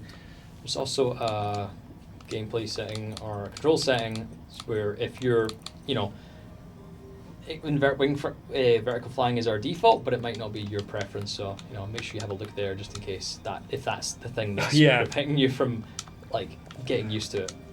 I did a lot of research on every game I could find with a wingsuit I played, which is sounds fine, but it's like a lot of games like this, they don't give you the wingsuit straight away, so I had to do a lot of playing games to the point where they gave me the wingsuit, which sounds fun, but it's basically just playing the tutorial of loads of games, and then they give me the cool thing. I play it for a bit and then switch. So that was half a day for me. Okay, it's coming up to just over an hour since we've been live, so I think it's time for a break. Do you guys want to take a quick break? Appreciate that. Yeah, we'll take a break, but keep thinking of any questions. This is you have the lead designer of Reforge trapped at your disposal. So if there is any questions or suggestions that you want to make sure, hey, are they actually hearing my suggestions? We are. But if you want to make sure then ask them now, because then So, there's a good chance we'll I'm not respond reading to the Discord them. right now. I'm listening, so now is your opportunity. Go for it. And we've Yeah. locked We the are door taking behind is us. we're taking like everything that you say on board, whether we respond to it or not. It's very useful stuff. All right. Well, we'll be back in 5-10 minutes. Go get some water. We'll do the same, and we're back in a bit. Welcome back. I didn't realise the music stopped, so I apologise for that. But we are back, and we are still building in Reforge. Here we are. It's come together quite nicely, actually. Just Look at like the past 5 minutes, I just finished off the solar panels, so you know I'm going to watch me build solar panels. You got one bit to sculpt still. You got one jagged bit underneath. Oh, Sorry. Oh. Sorry. Had to ruin the fun. look, it's under repair. Welcome back, chat. Keep those questions coming because we have so many to get through, but we've got some really good questions coming in from chat. One that we just missed as we went away was, is there a lot of paperwork involved in the development of Reforge, like GDDs and such? So GDD being general design document, I hope. Yeah, we do a lot of, not necessarily paperwork like in your traditional sense, but we've got lots of digital documents for ranging from ideas to, okay, we're going to turn this idea into a design document. There is, documentations for how we do things in the engine. There's documentation for everything, really. Yeah, I mean, for me more so than Tom, that's the main thing I do. Like, the main thing I do is express my ideas through documents or presentations, and then on the other end, on the in-game side, is the testing. Like that's kind of my main thing. Like the way I think of it is, it's not exactly like this, but it's almost like we're making a wiki for a game that doesn't exist yet. Yeah. So say if we're designing a mod, we're writing all of its behaviors. It will get more in depth than a wiki normally, because it's talking about all the sounds they play and the animations and different states and stuff. But essentially you're writing a wiki for a game, and then that gets handed over to your other designers or the programmers to get implemented. But it's always a living document. It's not like we write it and then work towards it. It's something that's constantly being updated and change as the design changes. Because we're just approaching a design from one perspective. We might end up making assumptions about the engine that are wrong, or we maybe sometimes miss the obvious, or there's another way of doing things. It's like, oh, that's way easier. We'll speak to a programmer and they're like, oh, I thought about doing it this way instead. So our design documents, basically, as soon as they're written and they're implemented, they become out of date. So shout outs again to the wiki folks, because you guys have got the sort of here's how the game actually works sort of documentation. So yeah. And also you kind of have different iterations. So there might be, we're adding something in, and the first form of it might be a more basic version. It will act like this, but eventually we want it to work like this. There's there can be sometimes multiple different tiers of once we've got physics simulations in the game, we'll have this version of it, but for now we have this. Or I think a good basic example is for mobs. Eventually we want spawning rules to be based on a light level, and at the moment there obviously there's light in the game, but there's not like a detectable light level that the engine can know this place is light, this place is dark. And so at the moment it's just based on day or night. And so there's things like that. So that's the first version, but once the light level does get implemented, then we'll update the documents and of course update the game. Not Joe, sorry, reading the question. Charlie has asked, will Joe Garrett start a Reforge Let's Play? You've already done one. What's that ahead? Yeah, kind of on the 4J channel. It's funny because it was a video that was originally a scripted video version of it that I recorded, kind of talking through everything, and then everyone was like, "Oh, you should try and do like a kind of a more Let's Play style." And I did it, and everyone's like, "Yeah, you got to go with that one." So I guess it's kind of do what you know best. I think that's probably the style that suits me. But yeah, I mean, it's not maybe in the spirit of what they were asking. It was a full Let's Play. It was a showcase of the game. But like I'm definitely up to the idea of kind of doing stuff on Reforge. I think that it's almost a little bit tricky now because I'm kind of involved in the development. Is like if I do a Let's Play and I'm like, this game's really good, it's going to be like, oh yeah, well, you would say that. I've almost lost my objective voice on it, so it's kind of almost a little bit more difficult for me to do a Let's Play now. BooTube asks, how long have you guys had the idea to make this game? It's a good one. Oh, I think I can give you a rough estimate, but the time frames will all be wrong. But essentially, like, by the time both of us started on the project not too long after each other, and that was what, at the start of last year. Yeah, January 2024 is when I started. Yeah, at that point, the game idea that we were going to build in this engine had only been around for maybe like a few months to half a year, but the engine had been in development much earlier than that, maybe a couple of years. But they were trying out different things. You know, the game ideas, there was like little bits of games, little prototypes, but we didn't. Yeah, at that point there was no like solid. This is the game we're making at that point. In time. It was kind of that kind of first day I came up with a big presentation with my ideas. You know, some of which have hung around, a lot of them haven't or have been developed. You know, but that seemed like there were you know ideas that had come before that, kind of about the world, and a lot of that has kind of maintained.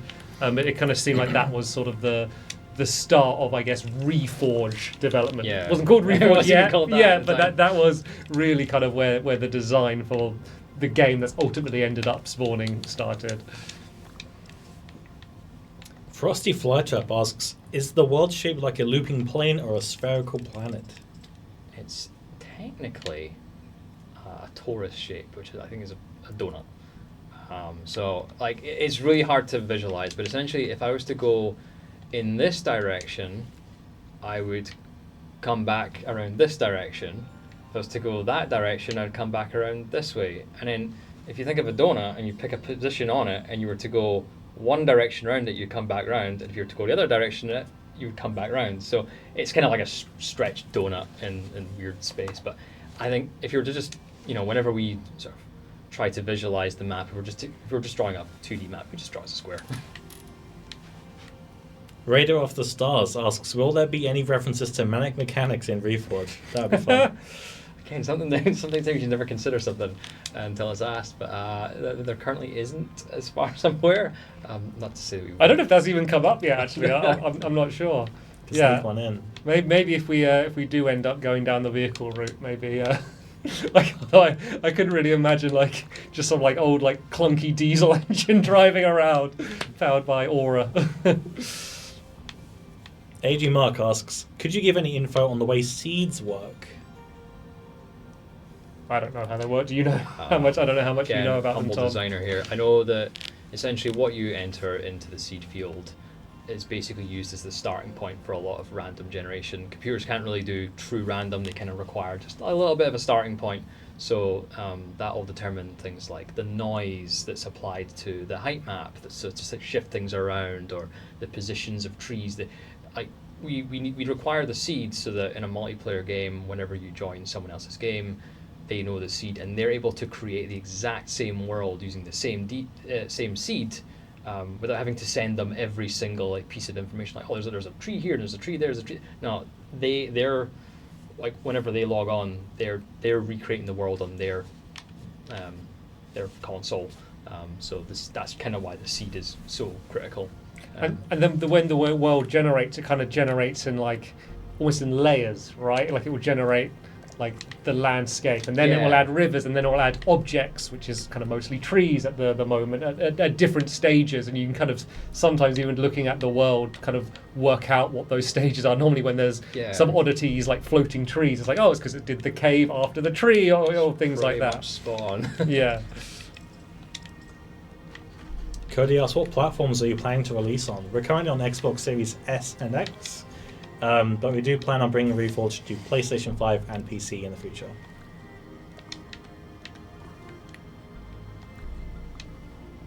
Slippery Jimmy asks, will there be a customizable super flat world option? Good name. I think we're very much, I think we very much want to have like super flat worlds. Not currently in the works, but they're definitely on our sort of roadmap to do, because again, for creative especially, that is like super useful to be able to like almost like plan out builds you're going to make, or if we were to add circuits into the game, which we're going to add them in, that's kind of the kind of place where you'd want to sort of set them up first to kind of test things out. So something I'd like to do before that is just, even if we make just a flat world that is just available to play. So not custom, it's not generating a flat world, but we could with editor tools make a flat world and just have that as something that could possibly come sooner before we kind of enable like a full custom super flat world like the console edition had. Meloon asks, will there be structures or dungeons generating, and will they be guaranteed in every world? Structures, yes. I'll not share too much details on the structures we're going to add specifically, but the engine can already support adding structures. We've done it before. Technically, those trees are kind of using the same system of like it's a thing we've made elsewhere and we plop it into the game. I guess work has begun on kind of the builds and stuff that we'd do for that, but it's more exciting if players discover them for themselves. Zafri asks, did boom blocks have an influence on Reforge or the new engine? Have you guys heard of boom blocks? I don't know of it. Oh my god, boom blocks was amazing. It was a Wii game by Steven Spielberg. Oh yeah, I've heard of this. You had a bunch of like blocks on like a podium, and you had to throw a ball at it, or like a bowling ball or a tennis ball or something at them to make them fall down, and then that's how you won the game. I can't see many correlations in that. As you were saying that, I was like, I'm not sure. I mean, I guess there are explosions in the engine, I guess, but yeah, that might be where the similarities end. But I do kind of want to play Boom Blocks now. Oh, it's so fun. I had it as a kid. So good. BootTube also asks, are there any plans for copy-paste editing features for the mode you're currently playing? I ask since, as you mentioned, repetitive building is tedious and takes a while. So it's a hard question to answer. So part of the even just as I've been building here is quite, you get into this sort of repetitive action and it's quite calming, and it's fun to sort of lose yourself in repeated placing or repeated mining, and we don't want to lose that necessarily. So we wouldn't want to basically put in all these copy paste features in the survival game or even the creative mode. But we're not entirely like we've made some tools already to help us out ourselves internally for map making, and we've showed it to YouTubers, and they clearly have an appetite for that stuff. It's been in some Elements Engine videos as well. We have shown it. Absolutely. We think there's a place for that. We just want to rush it into the game right now and focus our efforts on that. We love to be able to sort of build up our survival game, and then eventually kind of go, look, here's some tools. They need to go. They're all very much internal kind of dev tools. They need proper controller support, proper UI. What it always comes back to from Paddy, the director of the game, is he always says we're making a game, not a tool, and I think we need to keep focusing. Even if you look at something like Mario Maker, where you're making levels, but like they gamify the process of it, with just great UI and audio. And so I think if we were going to go down the route, we've kind of internally been calling it sort of Creative Mode Plus to enable things like terrain editing tools or the copy and paste tool. We would want to make sure we're kind of in that spirit of it being a game, or in a very different mode, so it's in a very different category of a world compared to someone who's kind of handcrafted a thing like Tom's doing here. There's kind of the three tiers, right? There's survival, creative mode, and then this would be some sort of editor or creative mode plus. And so there's been every time we've shown it, there's been a whole lot of enthusiasm for it, and we are absolutely not ignoring that, but we're also we want to be very careful about doing it right. White House of Gaming says, is that Joe in the middle? Are you Joe? Yes. There you go. Hi, I'm Joe in the middle. Weird surname. Velocity Flytrap also asks, is the render distance adjustable? What's the limit to it? The render distance currently isn't adjustable because we're kind of targeting a specific console right now. It's not to say that a future console might be able to support like a greater render distance, but what we've got right now is kind of tailored towards. It's pretty far as well. It's it's pretty. You wouldn't. It's probably not that far off real life, like human, like how far you could see before. See the curvature of the Earth at this point, like. and the other thing is, we've kind of mentioned about how like performance is such a priority, and that's not even just performance for the game now. We want to make sure we've got headroom, because we're going to be adding, multiplayer and explosions and all of these different things, all these more mobs and stuff, and so we need to make sure that we have headroom to add all of that stuff. And so I'm sure we could crank that up a little bit higher and it would be fine, but we got to be careful with doing things like that to make sure that the experience stays as smooth as it currently is. Can I get hi from the devs? Yes, hello. Hi. Hello. Thanks for coming. Is there any in the Discord chat or the Oh God. YouTube chat or anything at all? I don't have enough space for Discord chat. I've got both streams up. I've got Twitch chat, YouTube chat, and my notes. I went through just to grab a glass of water. I did see there's a couple people watching. So, hello. Pout asks, will there be a way to transfer your worlds between platforms and share worlds with others? Too early to say. Too early to say. I mean, like that sounds great. Like that sounds like that would be really cool. It's too far off to be. We don't need to rant right now because we've only got the one platform right now. Yeah. We're fully focused on kind of Xbox at the moment.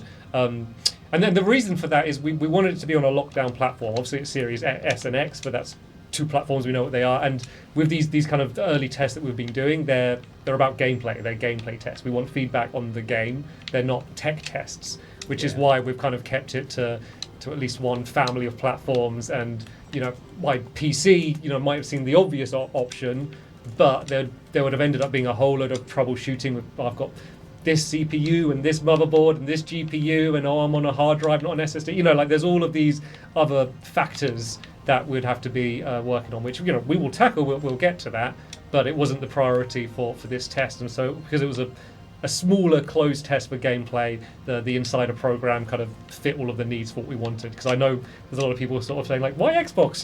Why not PlayStation? Why not PC? It basically just it really fit our needs for this early test. That's not to say that this is going to be an Xbox exclusive eventually. That's not the case at all. Yeah, that's what I touched on in my Q&A video, where it's just like we want to eliminate the amount of things that can change. Like with PCs, you've got different CPUs, GPUs, motherboards, OSs. There's so many variables. I assume it gets way more difficult to diagnose bugs. Yeah, and also that's not what we want to be doing yet. We want feedback on what's the sculpting like, how's the wingsuit, what are the caves like, how are the mobs like. That's the feedback that we're looking for at the moment, which is good. That's the more fun feedback. And also shout out to everyone, whether you're in the Pioneer program and playing or just kind of responding from kind of the footage and screenshots we've seen. Like the feedback has been genuinely almost overwhelming, like literally, but it's incredible. Like it's we didn't know launching this, how many people would care or how many people would like have interest at first and then drift off. But like the enthusiasm has maintained, and like the quality of the feedback has been so high. Honestly, was surprising. I was expecting just lots of just almost like a bullet point of demands or things that we want. But no, they're like, we've got almost essays, videos, really detailed, stuff that I would. If I was doing the same, it would take me hours. So people are generally putting hours in that. Yeah, and it's gonna. It has already made a difference. Like there's already things with priorities that have shifted and changes that have been suggested and been worked on. That's already come from that feedback already. It's absolutely gonna make the game better. Because I'm always, I know sort of early access or kind of these closed alphas, there's some people that are like, I'd rather just wait until it's ready, it's finished, which is fine. But even if you're in that camp, it's still better for you because the final version is going to be better. So if you want to jump in early, you want to help shape it, then please do. You'll help us make a better thing, and for those that, want to wait, you're going to get a 100% a better game at the end of it. It also helps us as devs, like you saying, we've already shifted priorities. It also helps even if we're planning something and we're going in a single direction and people are like, I want this, and we're like, cool, then great, we're on the right track. Yeah, it's like a sanity check. It's like, yes, okay, good. We thought it was cool too. We're glad you agree. Solemn Stag asks, what are kind of things you've learned during the development of Reforge? Probably one for you, Tom, I guess. What have I learned? I mean, the last game we worked on was a sort of party game, and then before that we were working on Minecraft, but we were very much building maps for it and sort of texture packs, and there was the ports as well, but in terms of me as a gameplay designer, when we moved into Reforge, I had to revisit so I've worked on sandbox games before, but have I ever actually understood the gameplay loops of them all? So there's a lot of learning, you know, having to revisit those to kind of put myself in the designer's shoes when playing them. You know, there's definitely lots of things I've learned there. Couldn't list them all. For me, because I'd never made a game before, the list is just too long. Like the main thing I've learned is how little I knew about making a game until I joined, because you know this is my first. You know, obviously I have some design experience, kind of making things within another game. You know, which, you know, I'm sure it's helped to a certain amount. But in terms of like kind of ground up making a thing, or at least being part of a team that's ground up making a thing, yeah, it's been completely new to me. Like even just some of the mundanities of just like the logistics of how it works and how you organize a team of this size and how people collaborate. There's all these, one of the amazing things with games is all these different disciplines and all these different types of people with different skill set coming together to make a thing. And even obviously I'm involved in it, but even just kind of watching it and seeing how it all works is, you know, fascinating to me. I've joked before, it's almost like walking around in like a documentary. Like sometimes walking around the office is like you know, like, cause I always love behind the scenes of like game development stuff, and so it's kind of like, I'm watching a documentary, but I can choose where the camera looks. So it's been, as a big nerd like me, it's been fascinating. So those in chat asking about mods or monetization, or you know, like an in-game marketplace. It's too early for us to say. We're still very, very early on. This is the pre-alpha, so that's something we will probably lock down much further on. There's a question from Twitch chat I really like. How are you three's days going? See any good movies lately? I feel like I did watch something decent recently. I'm not a big movie guy. I'm currently trying to narrow down my backlog on games. Just too many. I'm a big fan of bad movies. You know, you just kind of open up Amazon Prime or something and just like find, you know, movies about talking dogs and like just. It's funny because my answer is there couldn't be more on the opposite end of that scale.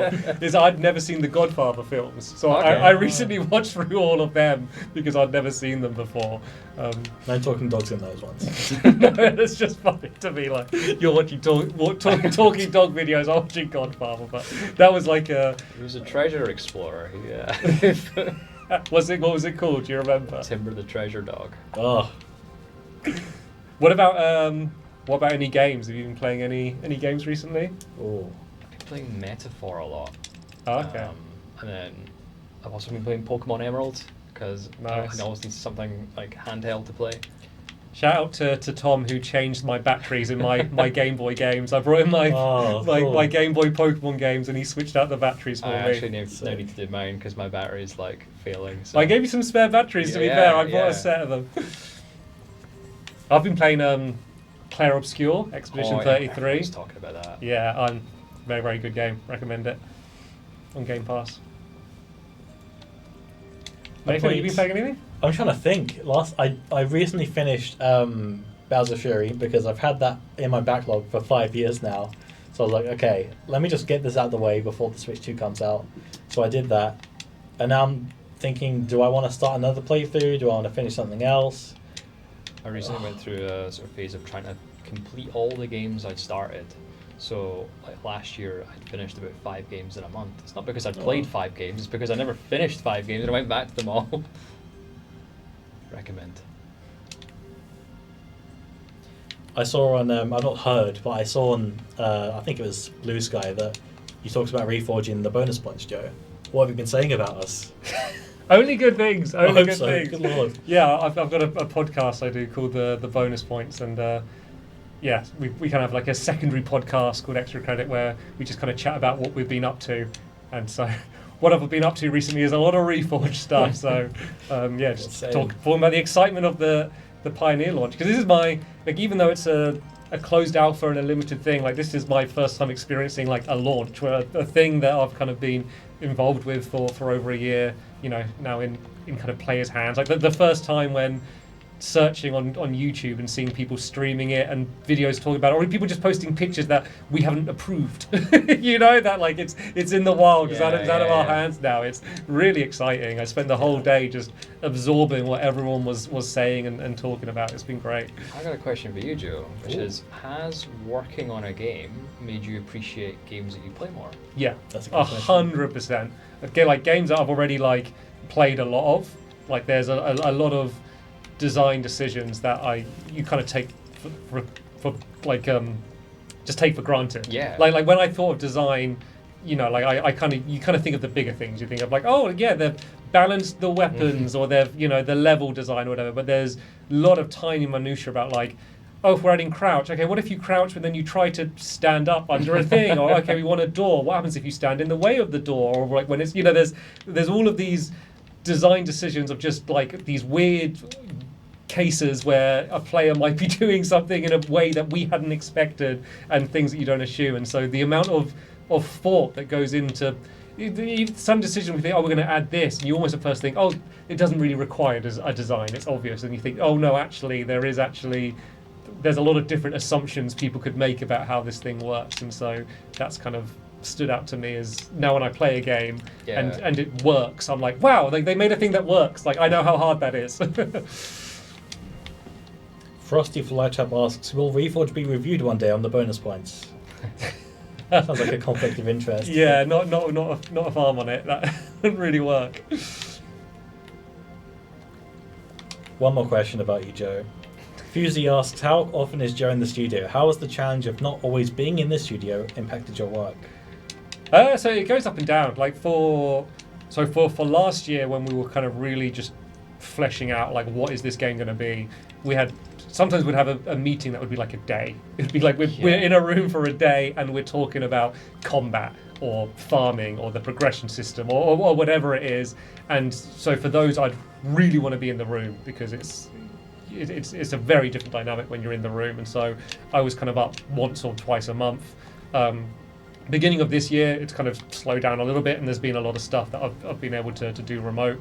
But like anytime there's a lot of big meetings together or a reason to come up like this stream, then I come up to the office. I found that whenever you come up to the office, all those meetings that we think we were going to have in person, they all happen in like the space of 2 days. Yeah, it's just like, I'm here, make the most of it, you know, like let's talk, because you know it's with modern technology, and you know the offices are set up with kind of these 360 cameras and stuff, you know, like we do the best we can with being remote, but it is always better just to be in person.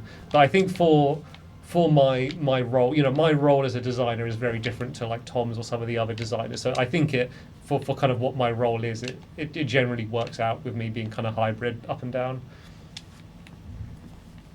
Garthim says, are you just designing this space station as you go, or did you already know how to design this? I'm winging it. But I mean, having an enthusiasm for, you know, real life space stations has helped. I don't think I have built them in Minecraft before, and I've built them in other games as well, and I think I've made a voxel version in like a sort of voxel editing program. So yeah, part of me is just kind of going, I know the sort of basics to put this together. You need like a sort of backbone, you need like the sort of modules, the little arms coming off, and then you've got like the mini ships docked. So do you know what makes me laugh though is we knew that Tom was going to be building. We were thinking, oh, what can we build? And Tom was like, oh, I'm going to build a Firewatch tower. And then before we started, he's like, oh, actually, I think that might be too difficult to build in time. So I'm going to do a space station instead, which I don't know, in my head seems way more complex. You're going to have to see where I started. I was placing things down going, I needed some inspiration. Also, so obviously Tom's building, but if there's anything in particular in the game you want to see, if you wanted to see the caves or interactions with kind of any of the mobs or some of the different biomes, if there's anything you're being curious about and you're someone that, you know, hasn't got access to the game yet and you just want to showcase or something, let us know and we can have a wander and show it off. Cape 41 says, I noticed that the character places blocks with their left hand. Is the character canonically left-handed? Is it tied into the control scheme, or is it some sort of customization option? It's a really good question. Kind of to do with we have our mining bracer, and so this is like, you know, you could imply by that the player is right-handed because they're using this to break blocks. but then we were like, oh, but how do you, like, if we're to have weapons, how would you, like, hold that and then place something down at the same time? Or it was more like these tools here, like, how would you use those and also place down at the same time without having to switch back and forth? I can't remember the exacts to it, but I think it was Paddy who was just like, just put it in the left hand, and then we're like, that was easy. That was that solution the whole time, and then we just kind of just went from there, and it kind of works because it means that if we do ever have like an item that you can hold, or say for example I'm eating while also breaking blocks, we can do those things without having to put too much on a single animation. And There's a lot of work that's in the controls now, which is to future-proof us. Like, so for example, X is the use button in the game. I think, does it say it on here? Does it say anything on the? No, actually. On the controller layout, I don't know if it. Oh yeah, it does. So X is use item. Doesn't do anything right now at the moment because but eventually that will be. So the idea is that left and right trigger is for things on your person, the things that you've selected. So for breaking things, placing things. When we eventually add a weapon, you will have the triggers for using the weapon, but then the use will be for things in world. Yeah. So if you're using a station or pressing a button or maybe harvesting a crop, you would use the X button. So that button's reserved for all of those use cases, but they're not in the game yet. Yeah, so it's like, we've got our eat action on the left, but like if we had something like a station, use would be more, use the object there. Yeah. So we can still like place around it. And, you were very passionate about the use button, and it's been reserved. Yeah. It's ready to go. It's hard because there's only so many. With a game like this, obviously we got the left and right bumper reserved for the hotbar and the triggers for breaking and placing things. A lot of games don't have those functions, and so we had to you have to be really smart with it. But I was really like, I really didn't want anything context sensitive for the use thing. I didn't want it to be like use could fire a weapon or open a door, and it depends on where you're facing. I wanted them to be separate, so it's always clear what you're going to do. And so I think once the use button is used, then I think it will be worth it. Frosty asks, how deep do the caves go, and just underground in general? Let's dig. Yeah, so the water level is kind of at Y62, if you kind of see the coordinates, and so it will go down. So it's 256, right, from the bottom to the top of the world. Yeah. So I guess it goes down to, I think, Y2 or something is where it stops, I believe. So it's about 60 elements deep if you went straight down, but obviously it's all twisting and turning. Are you getting torches? You're doing legit survival. Yeah, legit survival. You need to get some more aura. Yeah, it's only on 2 right now. Just realised the face cam's covering it up. You're not good.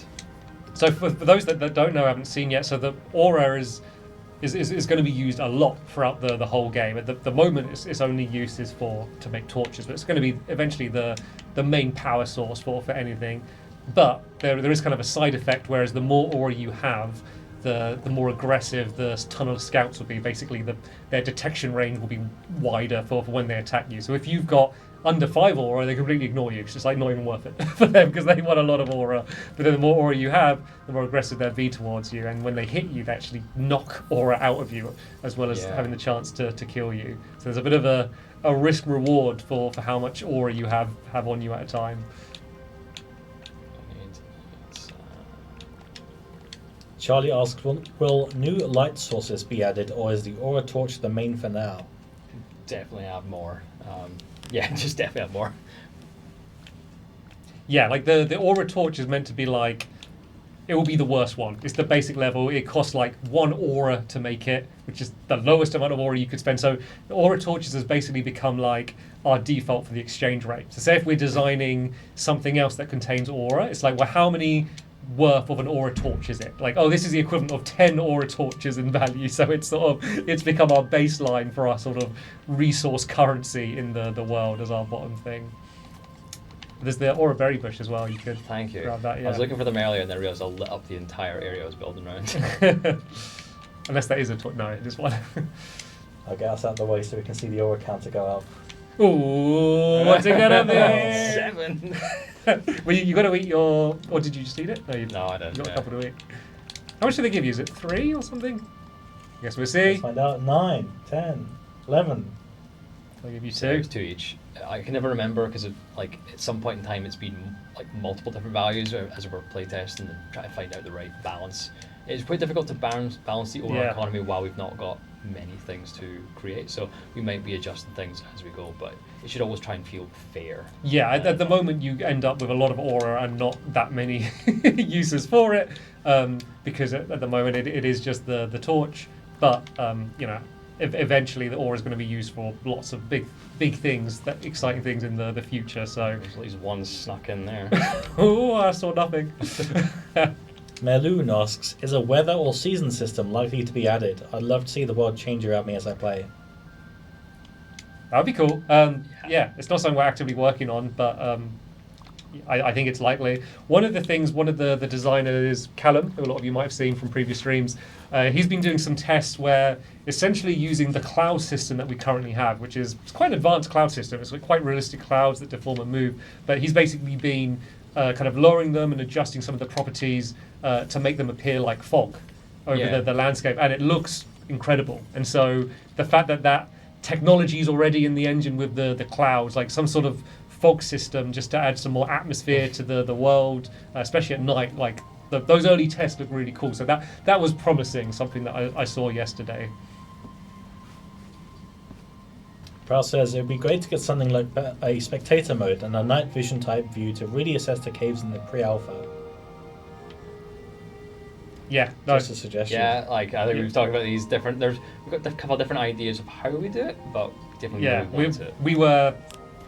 Don't know when it will come. We were discussing that literally today, a few hours ago. We were discussing different options. Also, just to enable people to get cinematic shots, or also, if people want to get thumbnails or a screenshot of their character, like ways to do that. Like these are, I mean, it's not surprising with me here with a YouTube background. It's something that's kind of like on my mind a lot as well. So we definitely won't be neglecting that. Oh, that's lucky. Oh, excellent.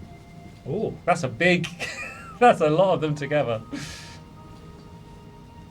Vale says Joe has quite a bit of experience with minigames in his Funland, and the Forge team have experience with their battle, tumble, glide minigames. How does that impact your game design and allowing user creation? I mean, like when we put the wingsuit in, one of the things we were trying to do is like think about if we were to make a wingsuit based minigame, how does the wingsuit feel to fly around like, a course we might make. But then we're also thinking about like this is the kind of game where you can make your own mini games within it, and put the controller in your friend's hand, but look, I built this, and try it out. So we've definitely got a mini game background for sure at Forge. Yeah, I mean I think it won't be surprised to say like it's something we've thought a lot about. There's been a lot of brainstorming. There's a lot of ideas down. Like ultimately, we've decided to not have it as our core focus for now, because one of the things, so say if we made a mini game where it needs like a custom map, let's say for like console edition, say we did an equivalent of the battle mini game like Reforged. The thing is we would need to make like a custom map for each one, which is a lot of design and resources into that, whereas the focus at the moment is really on the survival experience. Yeah, we want more of a survival game loop, and once we've kind of got quite a hopefully healthy game loop, that's when we kind of start to break out and be like, okay, now what else can we do? Yeah, but I mean, it's definitely something exciting. Oh, that's a cool looking cave. Forget I'm in survival, Ooh. so do not fall down. Careful. Yeah. No pressure. Don't embarrass yourself in front of 200 people.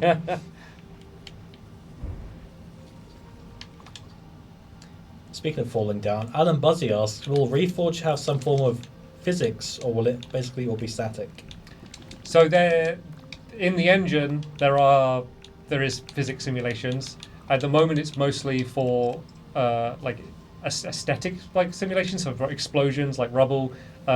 Tom a little earlier on was talking about trees and about like when the leaves fall, like that particle effect. Physics things. Yeah. So there'll be things like that, but the goal is eventually to have physics objects in world. It's not something that we've done small tests with, but it's not something we're doing. We need to make sure.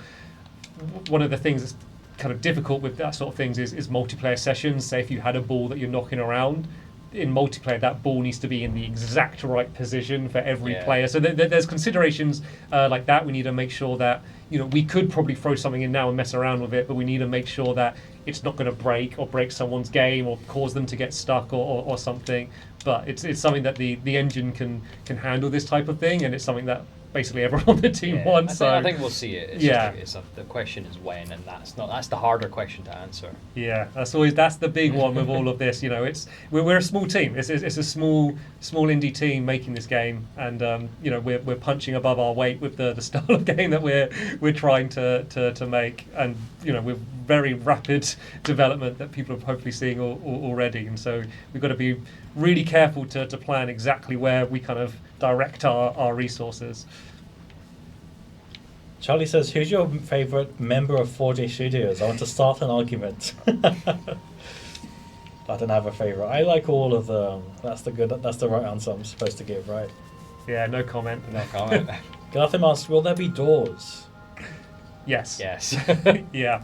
We're rapid firing these questions. Hannah asks, "How's the ore spread and elevation of the world? Do deep ores have a chance to surface via nearby volcanic areas, or are they restricted to further down in the world?" It's a great question, actually.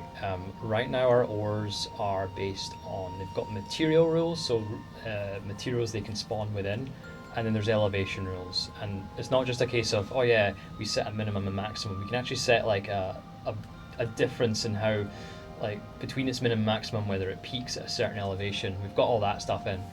We're hopefully looking soon to add, we're just going to keep on adding sort of different rule sets. So yeah, if we were to add like an ore that only appears around type of other types of like features, or like, you know, like the volcanic vents as you mentioned, like that could be a way of doing it. We've not got that in the game, that part in the game just yet, but it's definitely on our mind, and that's something that our creative director is looking at hopefully soon. Yeah, and things like we've discussed, like gold that you could find in riverbeds, that type of thing. Yeah, we want more of this. It's just a case of we need to design the rule sets for it and then implement those rule sets in a way that is nice and scalable. So you don't want to just do it really bespoke for one thing and go, okay, if we were to do something this similar again, is it just as much work? No, we want to try and make it in a way that's like, you know, it gives more agency to the designers to kind of go, I'm going to set up a new ore, it's going to appear here and here and here and here, and we can just do it.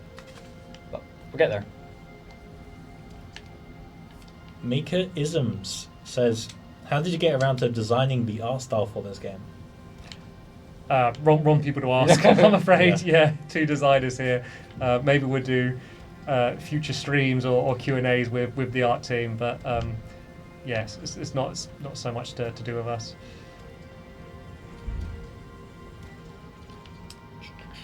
That was really precarious. That I'll get there. You're really being careful here. I'd just wingsuit nose tie. I've tried to do that before and like come across as like really stylish in front of like people we're demoing the game to, and it doesn't go well. So I'm just not gonna try. Even though, yeah, that's I know my spawn point is back, you know, where the space station is. I don't think I went too far.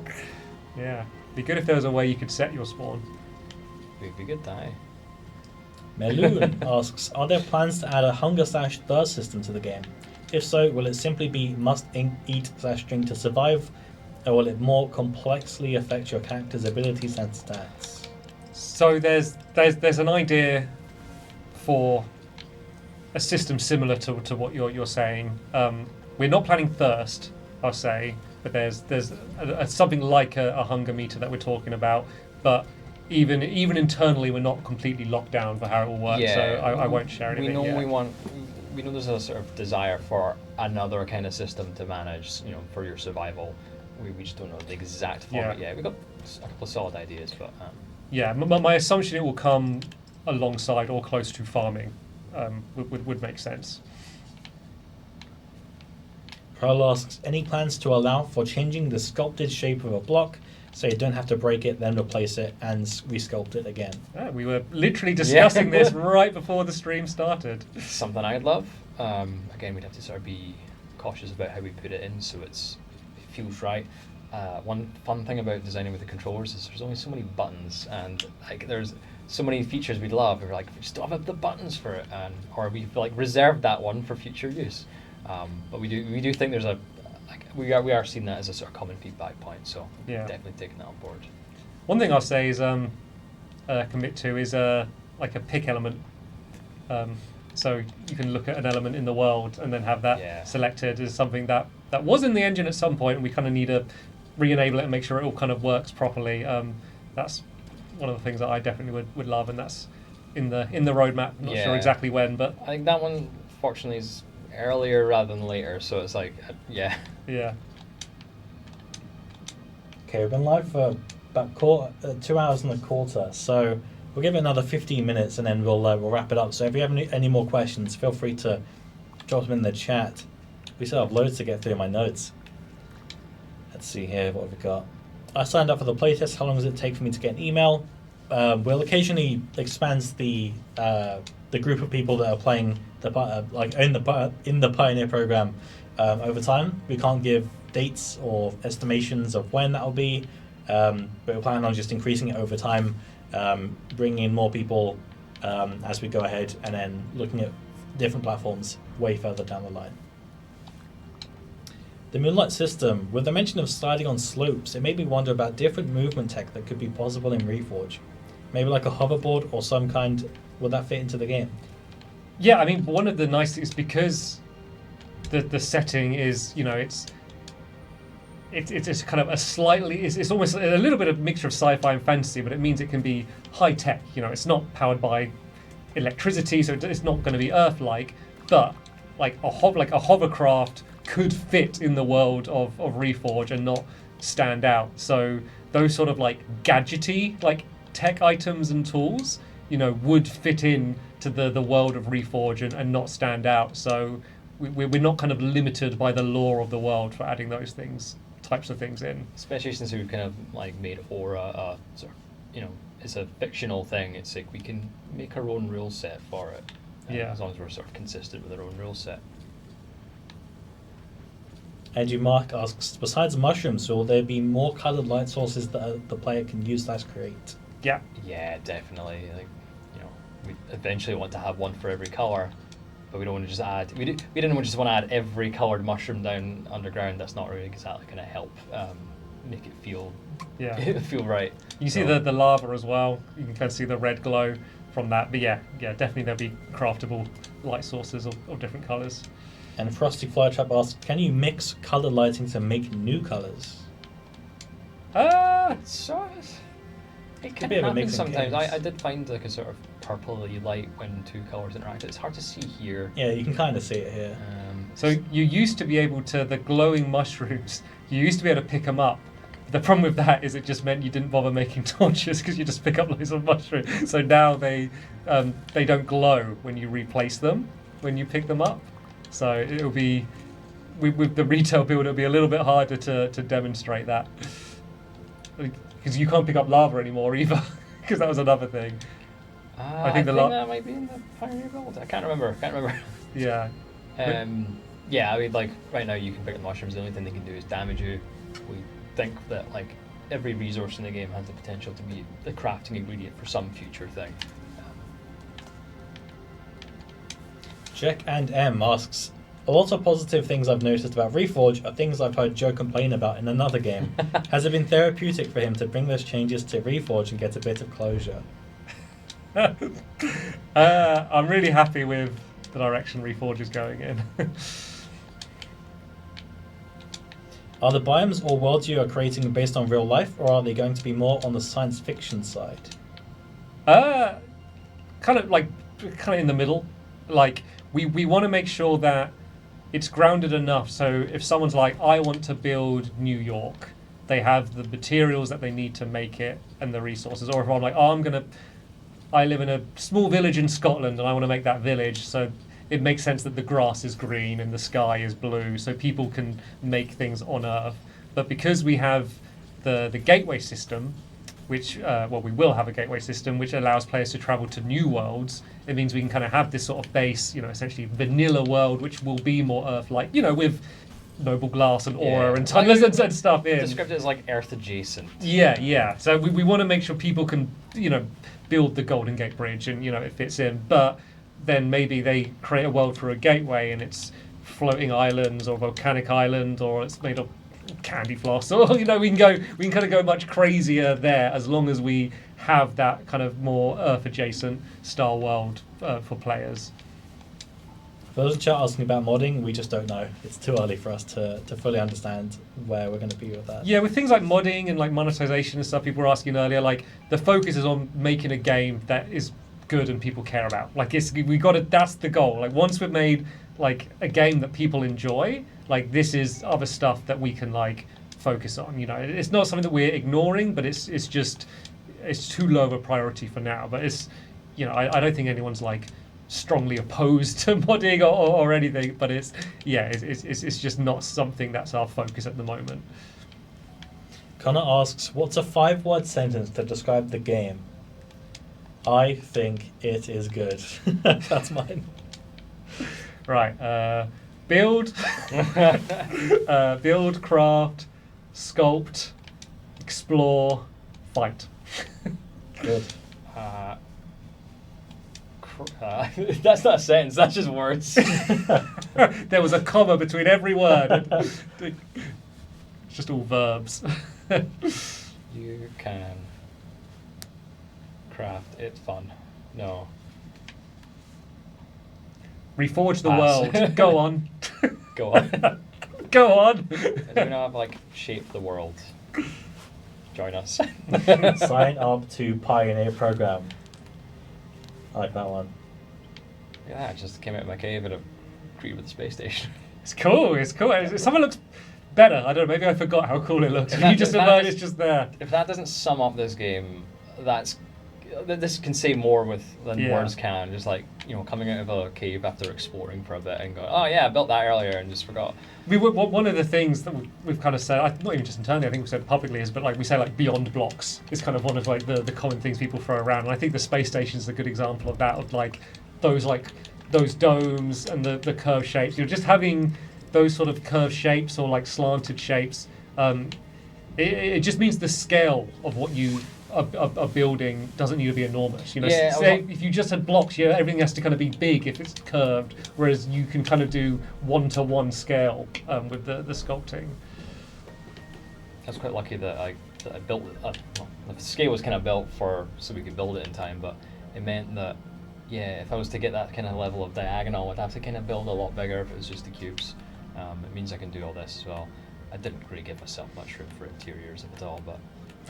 So something else I've been playing with, I think I spoke to Tom about it a bit, is things like those curved shapes. It's really interesting platforming on kind of all these different angles and curves and stuff. So one of the things for those that are in the Pioneer program I'd like to see is someone to make a parkour course.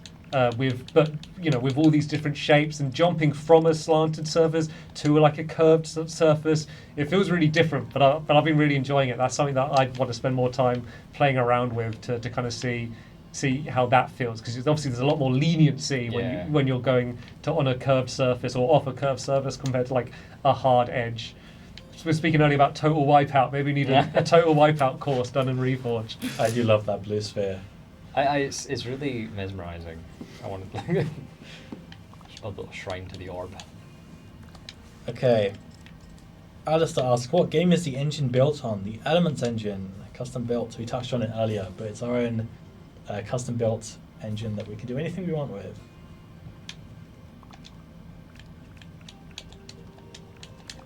Will there be drinks?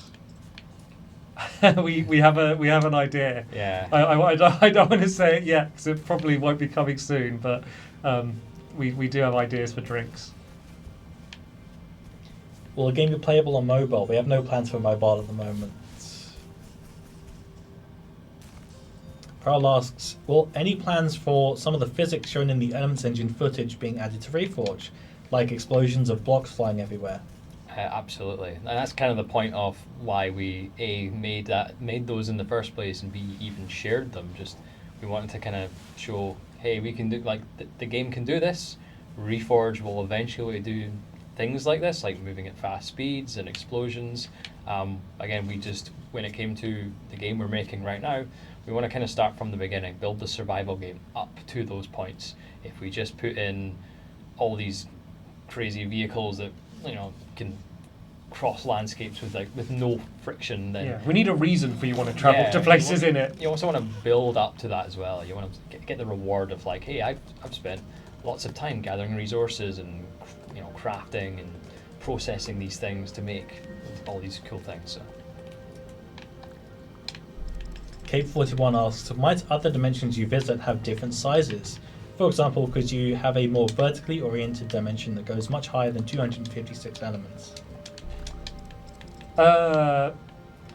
Yeah, well, no comment really. We don't fully know. No, I mean, at the moment it's not really dimensions in the way that you might be thinking. Like when you create a gateway, you're basically generating a new world. You could, in theory, make a new world kind of like your world. And so, say if we release an update to add new materials rather than making a new save, you could create a gateway, travel to that world, and bring resources across. And then, we want to add some more kind of variety in the type of things that you do. Smaller and bigger worlds is something that we'd love to do. I like the idea of making a really small, like, planetoid with, really upping the curvature of the world and kind of almost like Mario Galaxy style. I think there's cool things that you could do with that. But I can't say for sure that will be coming. I guess, like we'll have to all wait and see to when we kind of begin working on that. Possibility. We just don't know what our rule sets for those like additional worlds. We've still got the first one to kind of. Yeah. I mean, we would like that too, I guess, is what we can say. Yeah. But we'll have to see whether the tech and the design ends up supporting that. This is cool. Your little shrine to the sphere. You could add a few like green bits on it and look like the Earth. Oh my god. Add a continent. Yeah, that's actually a good idea because then I can. It'll feel right beside that. Yeah, I didn't even think about that. The view from up there. Then you gotta. So this is where we need to make a smaller one to like the moon. We need a smaller circle. Nice. You guys are gonna get. We're just gonna add two. They're going to make the universal intro. Looks like Pac-Man. Oh my god, you could make such a good Pac-Man. It looks like a face. Like a smiling face when you go to the green on the front. Oh, I'm gonna yeah. leave making that for the community. Wow. But first person in the Pioneer program to make a Pac-Man and send it to us wins honour and pride. Yeah. Amazing. Oh, sorry, they can't yet because they haven't got corner sculpting. Sorry. Once corner sculpting's added. That's our moon. Will players be able to create mob farms where hostile creatures like chickens and skeletons are trapped? Like Minecraft. I think even if we don't intend to add them in, they will get made anyway. So it's just kind of an inevitability. As soon as we give you the ability to like place and manipulate water, I think that's game over for the mobs. People will find ways, and I'm excited to see what they do. And in general, farming is absolutely something where we'll be adding to the game when it makes sense. So funny, like Nathan's like hub here, the amount of the screens and different chats and different views and stuff. I have so much information flowing into my brain. Reforge HQ, all going on it. It's crazy. All the information coming in. I could probably show chat actually. Let me double check. I'm gonna make sure I'm not like leaking anything. If I do it like here, you can probably make it out and not. There you go. So I've got two chats, I've got both streams, and I've got my own notes. And another monitor there. With and with a more whole notes. other monitor. Yeah, another monitor with the stream on it and the chat again, just off camera. Ugh. Thank you for all your questions though, chat. Really appreciate it. We'll try and great answer questions. a couple more. Any like one-liners? Any yes or no questions, chats? Any rapid fires? I only see it as a smiley face now. No, Nathan said that. Like a massive smile. It's like the old like I don't know what it's even called, but there was an old like yellow face on the internet like as a meme years ago. I don't know if I could pull it up. Chat will know what I'm on about. Smile face meme. Yeah, this thing. That thing. Oh yeah. It's an Let me size this up. awesome face. Yeah, meme. something like that. Chat, hopefully you can see this. That one. Reminds me of that. I was thinking of people that have just clicked on the stream now and they're like, oh, Reforge stream, what are they talking about? I'm gonna have to make that, aren't I? Are you going to try and make it? Sure. Let's do it. You were worried about Namco suing us Yeah, for making Pac-Man, but you can do awesome face. Agent Yes, Mark asks, what's your guys' favourite Pioneer build so far? I like their very first build that was posted in the Discord that was just the word hello, because that was the first ever piece of user-generated content ever. It's historical. I think we pinned it in Reforge chat. I've seen someone animated like the Kiwi, which I thought was really cool. Oh yeah, yeah. It was like a hand-drawn animation. Yeah, the unofficial soundtrack was cool as well. Lots of people come to cities, modern builds like big bridges has been really cool to see, and just really like people embracing the sculpture tools, like doing like a house, but with like a lot of depth and different layers and indents and stuff that, you know, is better than what I could do. You know, people that have been playing it for like a week or so, been really impressive to see. I'm really looking forward to when There you go. brilliant, when multiplayer's in and like people can team up together to make mega builds. That would be cool. Matt and L says, Nathan working hard or hardly working? Both. Okay, I think that's all the questions we're going to be able to get around to today. Any last things you guys want to talk about or announce or mention? Question for you. We're doing these again, right? Yes, we'll hopefully do more streams in the future. Obviously the build is now out and you guys can play it, so we have a build that we can share without risk of accidentally leaking something or announcing something.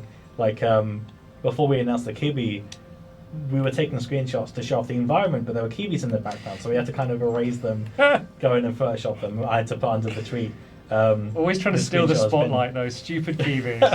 I had to put it in the thread to the tweet. We've edited some parts of this image that haven't been announced yet, so now you know that was the Kiwi. So yeah, there's a build out there. You know, we can stream it, we could share it, because you guys are playing the same thing. So hopefully we'll be able to do more streams like this more often. We've also got loads of ideas for YouTube content, highlighting community content.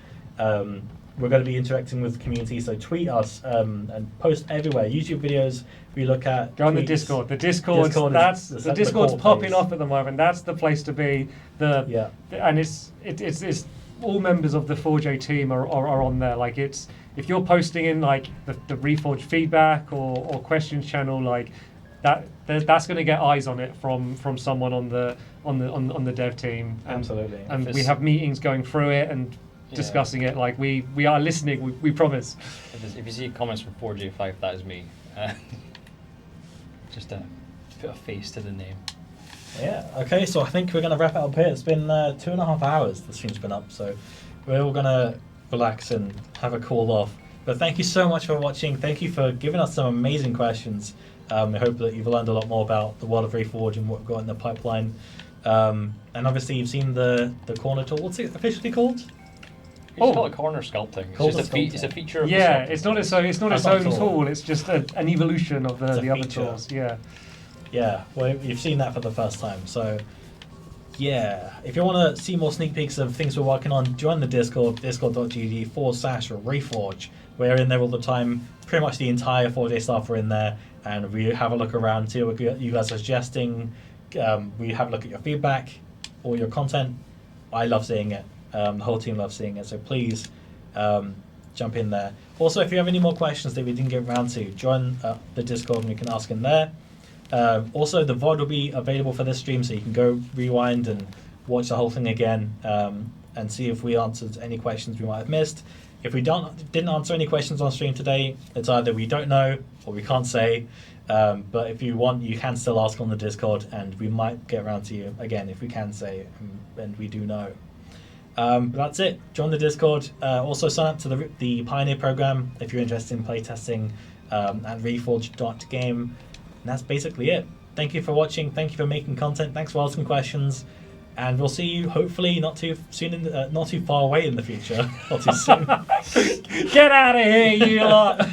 Don't come back. Thanks for watching, everybody. We'll be back at some point in the future. Thanks, Bye. guys. Catch you Bye. later.